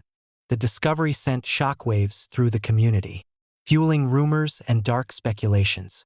Some believed that the tree itself was cursed, a conduit for the evil that had claimed our lives. Others whispered about the possibility of a supernatural force, an entity that thrived on the fear and tragedy of Christmas. As months turned into years, the legend of the murderous Santa Claus became a cautionary tale in Pinebrook, a reminder of the thin line between joy and horror, and the ever-present potential for darkness to infiltrate even the most cherished symbols. The annual Christmas celebrations were now tinged with a sense of unease, the festive lights casting long, dark shadows that seemed to hint at the horrors that once occurred. I still wake up on Christmas Eve, haunted by the memories of that night, the image of the man in the Santa suit, his eyes burning with madness, lingers in my mind, a constant reminder of the fragility of peace and the depths of human despair. My children, now adults, share the same sleepless nights, the fear of shadows and the echoes of that tragic Christmas still haunting our lives. Sometimes, during the quiet moments of the holiday season, I catch a glimpse of something out of the corner of my eye, a figure in a red suit lurking in the distance, watching, waiting. It's a chilling reminder that evil can hide behind the most beloved symbols, and that, even in the season of miracles, darkness can descend, waiting to shatter the peace we hold so dear. So, as you gather with your loved ones this holiday season, cherish each moment and embrace the light. Remember that behind every twinkling light and every cheerful laugh, there may lie untold stories of sorrow and vengeance. Protect your happiness, honor your loved ones, and stay vigilant, for even in the season of miracles, shadows can lurk, waiting to descend upon us when we least expect it. Story number 12. I never thought a single act of madness could tarnish the very essence of Christmas. Growing up in the sprawling suburbs of California, Christmas was always a time of joy, laughter, and the magical anticipation of Santa Claus's arrival. The twinkling lights, the scent of pine, and the excitement of unwrapping presents created an atmosphere of pure bliss. But Christmas Eve of 1954 turned that idyllic vision into a nightmare that still haunts me to this day. My name is Robert Evans, and I was 28 years old when the legend of the murderous Santa Claus began. I lived with my wife, Margaret, and our 2 children, Tommy and Lucy, in a cozy home on Willow Street. It was our first Christmas in this new house, a fresh start after moving from the bustling city to a quieter neighborhood. We were eager to create our own holiday traditions, unaware of the darkness that was about to descend upon our lives. On December 24th, the air was crisp, and a light snow began to fall, covering our neighborhood in a soft, white blanket. We spent the day decorating our living room, hanging ornaments collected over the years and stringing up lights that bathed the room in a warm, inviting glow. The tree stood proudly in the corner, its branches heavy with decorations and twinkling with festive brilliance.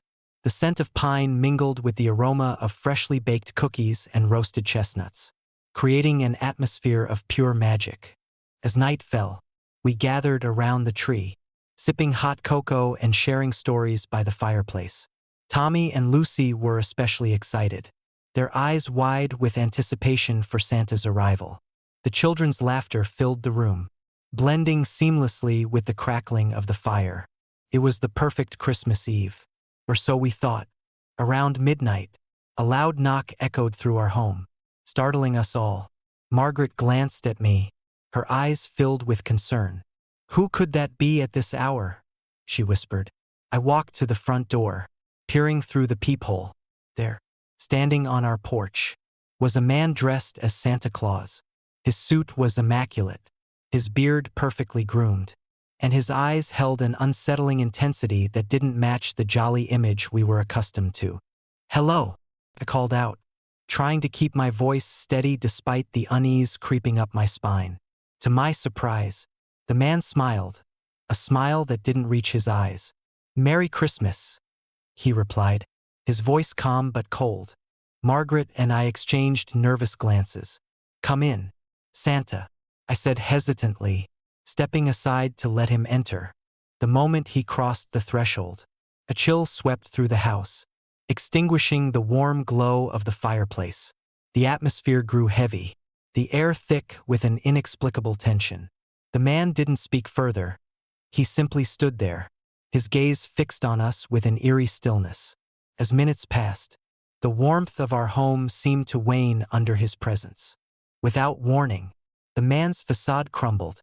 He reached into his coat and pulled out a gleaming pistol, the metal catching the dim light of the room. Panic surged through me as he pulled the gun, his eyes devoid of any humanity. "Stay back," he commanded, his voice now cold and threatening. I took a step back, trying to keep my distance. "What do you want?" I demanded, my voice shaking. He didn't respond. Instead, he raised the pistol, aiming it directly at us.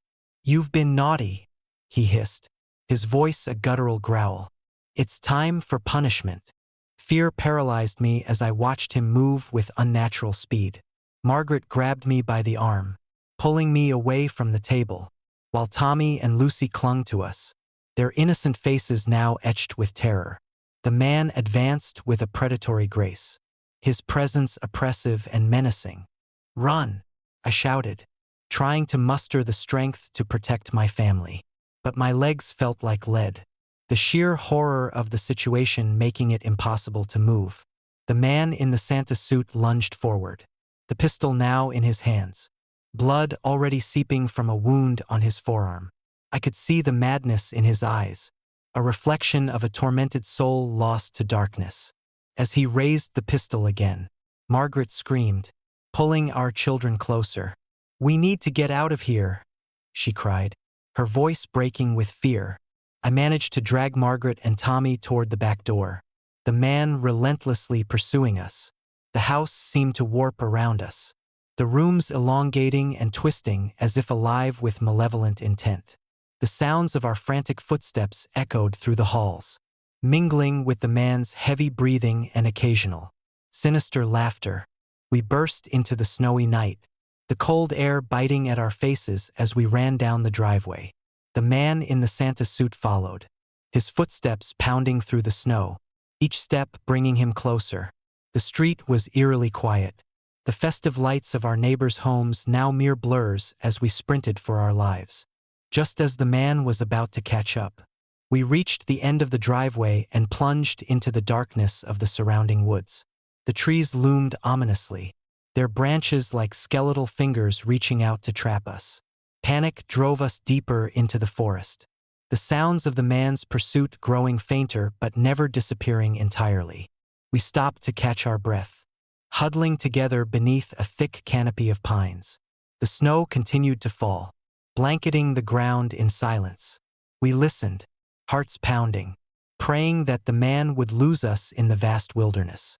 After what felt like an eternity, the sounds of pursuit ceased, replaced by the soft whisper of the wind through the trees. Days passed before we returned to civilization. The trauma of that Christmas Eve still raw and haunting. The police launched an investigation. But the man in the Santa suit had vanished without a trace, leaving behind only fear and unanswered questions. The only evidence was the heavy gift I had held, a large, ornate box that I had opened in a moment of blind desperation. Inside was a severed hand, cleanly severed and placed as a macabre decoration beneath our Christmas tree. The discovery sent shockwaves through the community, fueling rumors and dark speculations. Some believed that the tree itself was cursed, a conduit for the evil that had claimed our lives. Others whispered about the possibility of a supernatural force, an entity that thrived on the fear and tragedy of Christmas. As months turned into years, the legend of the murderous Santa Claus became a cautionary tale in Pinebrook, a reminder of the thin line between joy and horror, and the ever-present potential for darkness to infiltrate even the most cherished symbols. The annual Christmas celebrations were now tinged with a sense of unease, the festive lights casting long, dark shadows that seemed to hint at the horrors that once occurred. But the true horror lay in the investigation that followed our family's tragedy. Authorities discovered that the man in the Santa suit was connected to a series of unsolved robberies and murders that had plagued neighboring towns over the past few years. Each crime scene bore the same eerie signature: a man dressed as Santa Claus, committing murders with cold precision and disappearing into the night without a trace. The motive remained elusive, a mystery that baffled the police and left the community gripped with fear. Some believed that Harry, the man responsible, was a deranged individual driven by past traumas and obsessions, while others thought there was something more sinister at play, a malevolent force that had corrupted the symbol of Santa Claus itself. Our lives were forever changed. Margaret and I struggled to rebuild, our hearts heavy with grief and our minds haunted by the memories of that fateful night. We moved away from Pinebrook soon after, seeking a fresh start far from the haunted memories that lingered in our hearts. But no matter how far we ran, the image of the man in the Santa suit, his eyes burning with madness, remained etched in my mind. Years later, the story of the murderous Santa Claus still circulates in hushed tones, a dark legend that parents tell their children to instill caution and fear. The Christmas spirit in Pinebrook was forever altered, the joy of the season overshadowed by the memory of that night and the evil that had once walked among us in the guise of Santa Claus. Sometimes, during the quiet moments of the holiday season, I catch a glimpse of something out of the corner of my eye, a figure in a red suit lurking in the distance, watching, waiting. It's a chilling reminder that evil can hide behind the most beloved symbols, and that, even in the season of miracles, darkness can descend, waiting to shatter the peace we hold so dear. So, as you gather with your loved ones this holiday season, cherish each moment, embrace the light, and remain vigilant, for in the heart of every celebration lies both joy and shadow, and it is our duty to protect the magic that makes Christmas truly special. Remember the Jones family and the night that forever changed their lives, a haunting reminder that even in the warmth of Christmas, shadows can lurk, waiting to descend upon us when we least expect it. Story number 13. Santa Claus and the Massacre, California. 1950. I still wake up in the dead of night, the echoes of that fateful Christmas Eve in 1950 haunting my dreams like the relentless ticking of an unseen clock. My name is Robert Mitchell, and what was meant to be a joyous holiday season for my family turned into a nightmare that forever altered our lives and the very image of Santa Claus in our community. It was December 24th, 1950, a night filled with the magic and anticipation that only Christmas can bring.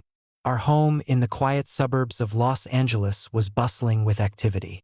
The scent of freshly baked cookies wafted through the air, mingling with the aroma of pine from the beautifully decorated tree in our living room. My wife, Margaret, and our two children, Tommy and Sarah, were busy preparing for the evening festivities. Little did we know, the spirit of Christmas was about to take on a sinister guise. Earlier that afternoon, I had met up with a few neighbors at the local community center to help decorate the town square. As we hung ornaments and strung lights, a man in a bright red suit and a bushy white beard approached us. He carried a large sack over his shoulder, his eyes twinkling with genuine warmth. "Ho, ho, ho, Merry Christmas, everyone," he exclaimed, his voice hearty and inviting. We welcomed him warmly, assuming he was one of the volunteers dressed up as Santa Claus to spread holiday cheer. He laughed along, handing out small gifts to the children and sharing stories of his work at the North Pole. There was something undeniably kind about him, a presence that exuded joy and goodwill. That evening, as darkness settled over our home, we gathered around the tree, exchanging gifts and sharing laughter. The house was filled with the sounds of carols playing softly in the background and the crackling of the fireplace. Everything seemed perfect, the embodiment of the Christmas spirit. Around midnight, the room was bathed in the soft glow of the tree lights when we heard a faint jingling sound outside. Tommy and Sarah ran to the window, eyes wide with excitement. "Look, Santa's here," Tommy exclaimed, pointing towards the front yard. Sure enough, there stood the man in the red suit, his sack now noticeably empty. He smiled warmly at us, and we waved eagerly. As he turned to leave, his smile seemed to waver for a split second, a fleeting glimpse of something dark behind his cheerful facade. I shook off the uneasy feeling, attributing it to the festive atmosphere. But that moment was the calm before the storm. Later that night, as we were putting the children to bed, Margaret and I heard a loud crash coming from downstairs. Our hearts raced as we exchanged worried glances. Grabbing a flashlight, we cautiously made our way to the living room, only to find the window shattered, shards of glass scattered across the floor. The air was thick with the scent of smoke, and the room was eerily silent. "Did you see that?" Sarah whispered, clutching her favorite doll tightly. Before we could react, the front door swung open with a force that sent us sprawling backward. Standing in the doorway was the man we thought was Santa Claus, his cheerful demeanor gone, replaced by a menacing glare. His eyes, once twinkling with kindness, were now cold and devoid of warmth. He brandished a sharp knife, the metal glinting ominously in the dim light. "Ho, ho, ho, Merry Christmas," he sneered, his voice distorted and filled with malice. "Time to collect my dues." Panic surged through me as I realized this wasn't the friendly Santa we had welcomed earlier. He lunged at us with terrifying speed, the knife slicing through the air with deadly precision. Margaret screamed, grabbing Sarah and pushing her out of harm's way, while I tried to shield my family from the attack. The room descended into chaos. Furniture overturned, ornaments shattered, and the sound of the man's grunts filled the air as he pursued us relentlessly. I grabbed a heavy candlestick, my hands shaking uncontrollably, and swung it at him, hoping to fend him off. The weapon connected with his arm, but he didn't falter, his rage only intensifying. "Run!" I shouted, grabbing Margaret's hand and pulling her towards the back door. Tommy and Sarah followed closely behind, their faces pale with fear. We fled through the shattered window, the cold night air hitting us like a physical blow. The man in the red suit pursued us, his laughter echoing through the darkness, a haunting reminder of the twisted nightmare unfolding. We ran down the street, neighbors coming out of their homes in confusion and horror as they witnessed the scene. Shouts and cries filled the air as more people joined the chase. But the man seemed unstoppable, his strength and determination fueled by an unknown darkness. Finally, we reached the safety of our car, slamming the doors shut and locking them tightly. My hands trembled as I turned the key in the ignition, fumbling to start the engine. The man pounded on the windows, his face contorted with rage. But we didn't look back. The car roared to life, and we sped away, the house and the nightmare behind us. The aftermath was a blur of police sirens, flashing lights, and questioning officers. The community was in shock, grappling with the horrifying events that had unfolded on what was supposed to be a magical Christmas Eve. Glenn Helgeland, the man we thought was Santa Claus, was identified as a fugitive from justice, a known criminal who had been on the run for years. He had exploited the festive season and the innocent image of Santa to mask his heinous crimes. The brutality of the attack left deep scars on our family and the entire community. The image of Santa Claus became tainted with fear and suspicion, the symbol of joy now associated with horror and tragedy. Every Christmas since, the streets of our town are filled with a sense of unease, the jingle of bells now a reminder of that dark night.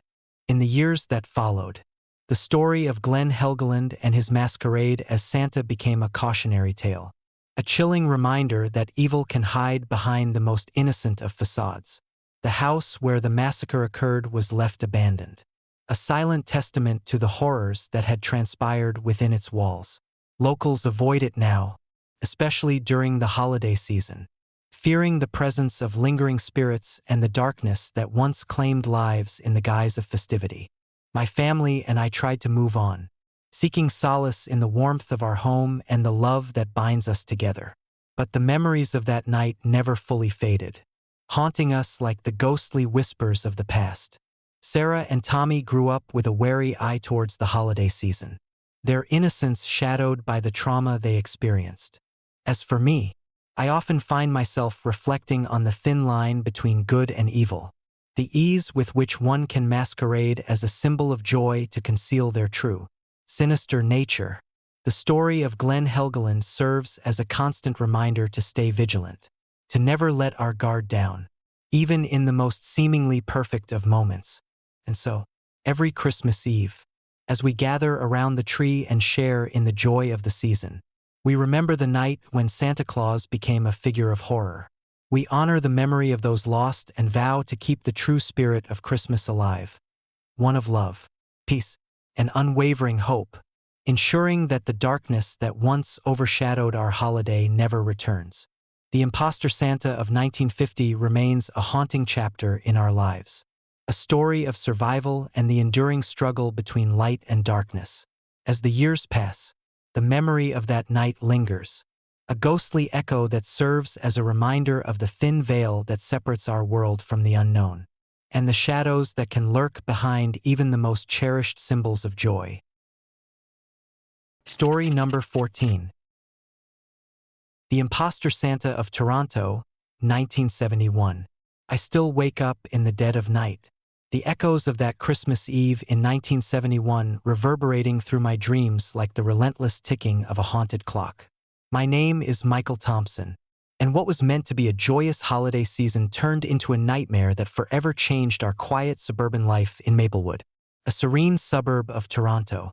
It was December 24th, a night wrapped in the magic and anticipation that only Christmas can bring. Our house, a modest two-story with a well-tended front yard, was bustling with the excited chatter of my wife, Linda, and our two children, Sarah and Tommy. The aroma of freshly baked cookies mingled with the scent of pine from the decorated tree in the living room. Little did we know, the spirit of Christmas was about to take on a sinister guise. The evening had unfolded like any other Christmas Eve. We had gathered around the tree, exchanging gifts and sharing laughter. As midnight approached, we placed the last ornaments and settled into the living room, content and tired from the day's festivities. That's when we heard the faint sound of jingle bells outside. "Did you hear that?" Sarah asked, her eyes wide with wonder. "Probably just a neighbor's decorations," Linda replied with a reassuring smile. But the sound persisted, growing slightly louder, more deliberate. It was unmistakably the jingling of bells, accompanied by the unmistakable jingling of Santa's sleigh. A chill ran down my spine as I glanced out the window. There, illuminated by the soft glow of streetlights, stood a figure in a bright red suit, a bushy white beard, and a twinkling smile, the unmistakable image of Santa Claus. "Look, Mommy, it's Santa," Tommy exclaimed, jumping up to peer through the glass.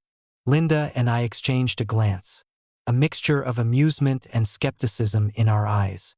In Maplewood, it wasn't uncommon for enthusiastic neighbors to dress up as Santa to spread holiday cheer. Yet, Something about this Santa felt different, unnervingly so. As if on cue, Santa began to walk towards our house, his movements smooth and deliberate. He carried a large sack over his shoulder, and his eyes sparkled with a warmth that seemed almost too genuine. My wife gave me a hesitant nod, and I approached the front door to greet him.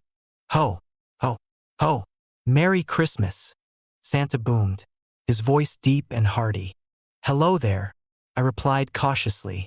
Can I help you with something? Santa reached into his sack and began handing out presents, his demeanor friendly and engaging. The children were ecstatic, eagerly accepting the gifts with glee.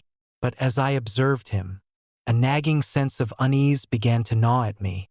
There was something off about his smile, an unsettling rigidity that didn't quite match the jolly facade. Thank you, Santa, Linda said, accepting a beautifully wrapped box. It's lovely to see you here. As quickly as he had appeared, Santa turned and began to walk away, disappearing into the night as mysteriously as he had arrived. The initial relief was short-lived. Moments later, we heard a blood-curdling scream coming from upstairs. Tommy, I shouted, rushing towards the source of the sound. Linda and Sarah followed close behind, our hearts pounding with fear. We found Tommy standing in his bedroom, eyes wide with terror, pointing towards the hallway. There, in the dim light, stood Santa, his jovial expression now twisted into a menacing sneer. His eyes, once warm and inviting, were now cold and hollow, devoid of any kindness. Santa, why are you doing this? Tommy cried, backing away slowly. Before I could react, Santa lunged at us with supernatural speed, his movements erratic and violent. Linda screamed as he grabbed her, his grip unnaturally strong. I lunged forward, attempting to free her, but his hold was like iron, unyielding and relentless. In the chaos, I noticed something horrifying. His beard was singed at the edges, and his suit was tattered, revealing patches of scorched flesh underneath. The once cheerful Santa was now a grotesque figure of wrath and malice, embodying the darkest fears of the holiday season, summoning every ounce of strength. I managed to break free, pulling Linda away from his grasp. We stumbled back into the living room, slamming the door shut behind us. The room was plunged into darkness, save for the flickering lights from the street outside. My mind raced, trying to comprehend the horror unfolding before me. Stay back, Michael, Santa growled, his voice a guttural snarl. This house is mine now. Panic surged through me as I realized we were dealing with something beyond human comprehension. The door wouldn't budge, the hinges groaning under an unseen force. Desperate, I grabbed my phone to call the police, but the line was dead, no signal, no connection. Help us, I shouted, my voice cracking with fear. We need help. But Santa only laughed, a chilling sound that echoed through the empty rooms. No one can save you now. In a last-ditch effort, I grabbed a heavy vase from the table and hurled it at Santa, the impact sending him sprawling to the floor. For a brief moment, silence reigned, but it was short-lived. Santa rose again, his form shifting and contorting, the boundaries between man and nightmare blurring into a terrifying entity. With a surge of adrenaline, Linda and I grabbed Sarah and fled the house, the sounds of Santa's rage echoing behind us. We ran through the stormy night, the memory of that twisted Santa burning into our minds. When we finally reached the safety of our car, we didn't stop driving until the house was a distant, ominous silhouette against the darkened sky. In the days that followed, the police investigation uncovered the truth behind the horrifying events. The imposter Santa was none other than Raymond Collins, a notorious criminal who had been on the run for years. He had taken advantage of the holiday season and the unsuspecting nature of families to mask his sinister intentions. Collins had meticulously planned his infiltration, using the guise of Santa to gain access and sow chaos, leveraging the symbol of joy to conceal his malevolent acts. But Raymond Collins was not merely a man. There were whispers among the police of darker forces at play. rumors that his crimes were fueled by an obsession with harnessing the spirit of Christmas itself, turning it into a weapon of fear and destruction. Whether these rumors held any truth or were merely the desperate attempts of investigators to explain the unexplainable remains a mystery. Our lives never fully recovered from that Christmas Eve. The trauma of witnessing a beloved holiday figure transform into a vessel of terror left deep scars on our family. Sarah and Tommy developed an intense fear of the holiday season, their innocent joy replaced by anxiety and nightmares. Linda and I struggled with the memories, the vivid images of Raymond Collins masquerading as Santa haunting our every thought. The abandoned house on Ravenwood Lane became a symbol of fear in our community, a place where the spirit of Christmas was twisted into something dark and malevolent. Each year, as December rolled around, the memory of that night resurfaced, a chilling reminder that even in the most joyous times, darkness can lurk just beneath the surface. I often find myself driving past Ravenwood Lane, especially during the holiday season, feeling an inexplicable pull to look into the windows of the old house. The image of Raymond Collins, the imposter Santa, lingers in my mind, a testament to the thin veil that separates joy from horror, and the shadows that can transform even the brightest symbols into embodiments of our deepest fears. And so, I warn others, never underestimate the darkness that can hide behind a facade of cheer. The spirit of Christmas should inspire love and joy, not fear and violence. But sometimes, in the most unexpected places, the line between good and evil becomes blurred, and the symbols we hold dear can become the very agents of our nightmares. The imposter Santa of Toronto remains a haunting chapter in our lives, a story of survival and the enduring struggle between light and darkness. As the years pass, the memory of that night fades slightly, but the lessons learned remain etched in our hearts, reminding us to cherish the true spirit of the season and remain ever vigilant against the shadows that seek to claim our joy. Story number 15. The Santa Claus Killer, England, 2005. I still wake up in the dead of night, the echoes of that Christmas Eve in 2005 reverberating through my dreams like the persistent ticking of a haunted clock. My name is Jonathan Harper, and what was supposed to be a season of joy and togetherness for my family turned into a nightmare that forever altered our lives and the very image of Santa Claus in our quiet village of Willowbrook, England. It was a chilly December evening, the air crisp with the scent of pine and the promise of snow. Willowbrook was the epitome of a picturesque English village, with its cobblestone streets, charming cottages, and a close-knit community that thrived on holiday traditions. Every year, as Christmas approached, our village transformed into a winter wonderland, adorned with twinkling lights, festive decorations, and the joyful sounds of carolers filling the air. My wife, Margaret, and I were busy preparing our home for the festivities. Our two children, Emily and Tommy, were excitedly hanging ornaments on the tree and helping in the kitchen. It was the perfect time of year, until that fateful night changed everything. Earlier that afternoon, during our weekly community meeting at the village hall, a man dressed as Santa Claus had arrived, handing out gifts to the children and spreading holiday cheer. His name was Raymond Collins, a man we had always known as a friendly and generous neighbor. Raymond had moved to Willowbrook a few years ago, bringing with him a warm smile and a seemingly endless supply of holiday spirit. Ho, ho, ho, Merry Christmas, everyone, Raymond bellowed, his hearty laugh echoing through the hall. The children adored him, and the adults appreciated his efforts to make the season special for everyone. As evening settled in, I noticed Raymond lingering near our house, watching as we decorated our front yard. There was something about the way he observed us, a flicker of something unreadable in his eyes. I brushed it off as fatigue from the day's activities, but a nagging unease settled in the pit of my stomach. That night, as we sat by the fireplace, enjoying the warmth and the glow of the Christmas tree, the atmosphere was filled with laughter and the clinking of glasses.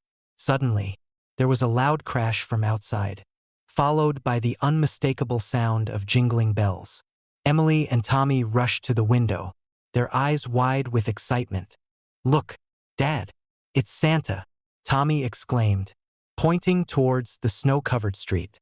I glanced outside and saw Raymond, still in his Santa attire, approaching our home with a sack slung over his shoulder.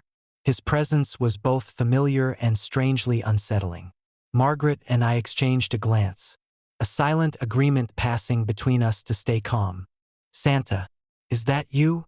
I called out, attempting to keep my voice steady. Raymond smiled, but there was something off about it, a stiffness that didn't quite match the joviality we were accustomed to. He handed a small gift to Tommy before turning his attention to me. "Yes, Jonathan. Merry Christmas," Raymond replied, his voice deeper and more menacing than I remembered. Before I could respond, his demeanor shifted. The warm smile faded, replaced by a cold, calculating gaze. Without warning, he lunged at us, a sharp knife gleaming under the light of the Christmas tree. I instinctively pushed Margaret and the children out of harm's way, but Raymond was relentless. "Stay back," I shouted, grabbing the nearest object, a heavy candlestick, and swung it at him.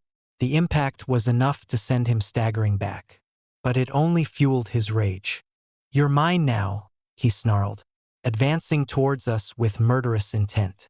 The room erupted into chaos.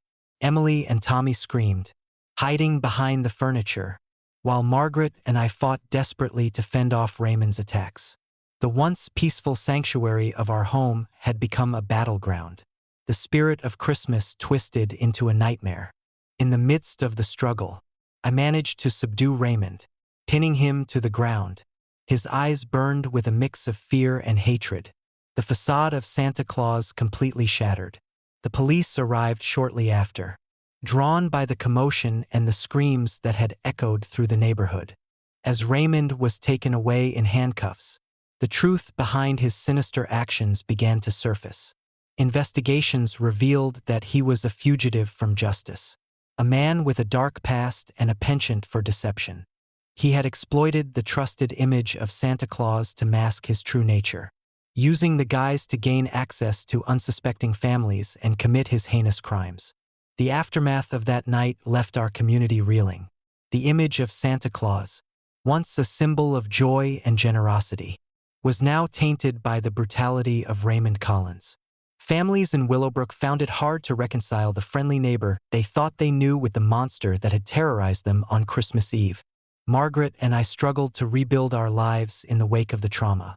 Emily and Tommy, though young, were deeply affected by the events, their innocent views of the holiday forever marred by fear and confusion.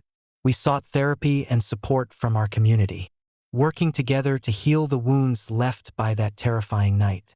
As the years passed, Willowbrook began to heal, but the scars of that Christmas Eve remained. The village continued its traditions, albeit with a heightened sense of caution and awareness. The story of Raymond Collins became a cautionary tale, a reminder that evil can hide behind the most familiar and beloved facades. Every Christmas, as we decorate our home and exchange gifts, I find myself reflecting on the thin line between joy and horror, the delicate balance that defines our holiday traditions. The memory of that night serves as a constant reminder to cherish the moments of peace and love, to remain vigilant against the darkness that can sometimes infiltrate even the brightest of celebrations. The Santa Claus Killer of 1950 remains a haunting chapter in our village's history, a story of survival and the enduring struggle between good and evil. It taught us to never take the symbols of joy for granted, to look beyond the surface and recognize the shadows that can lurk beneath.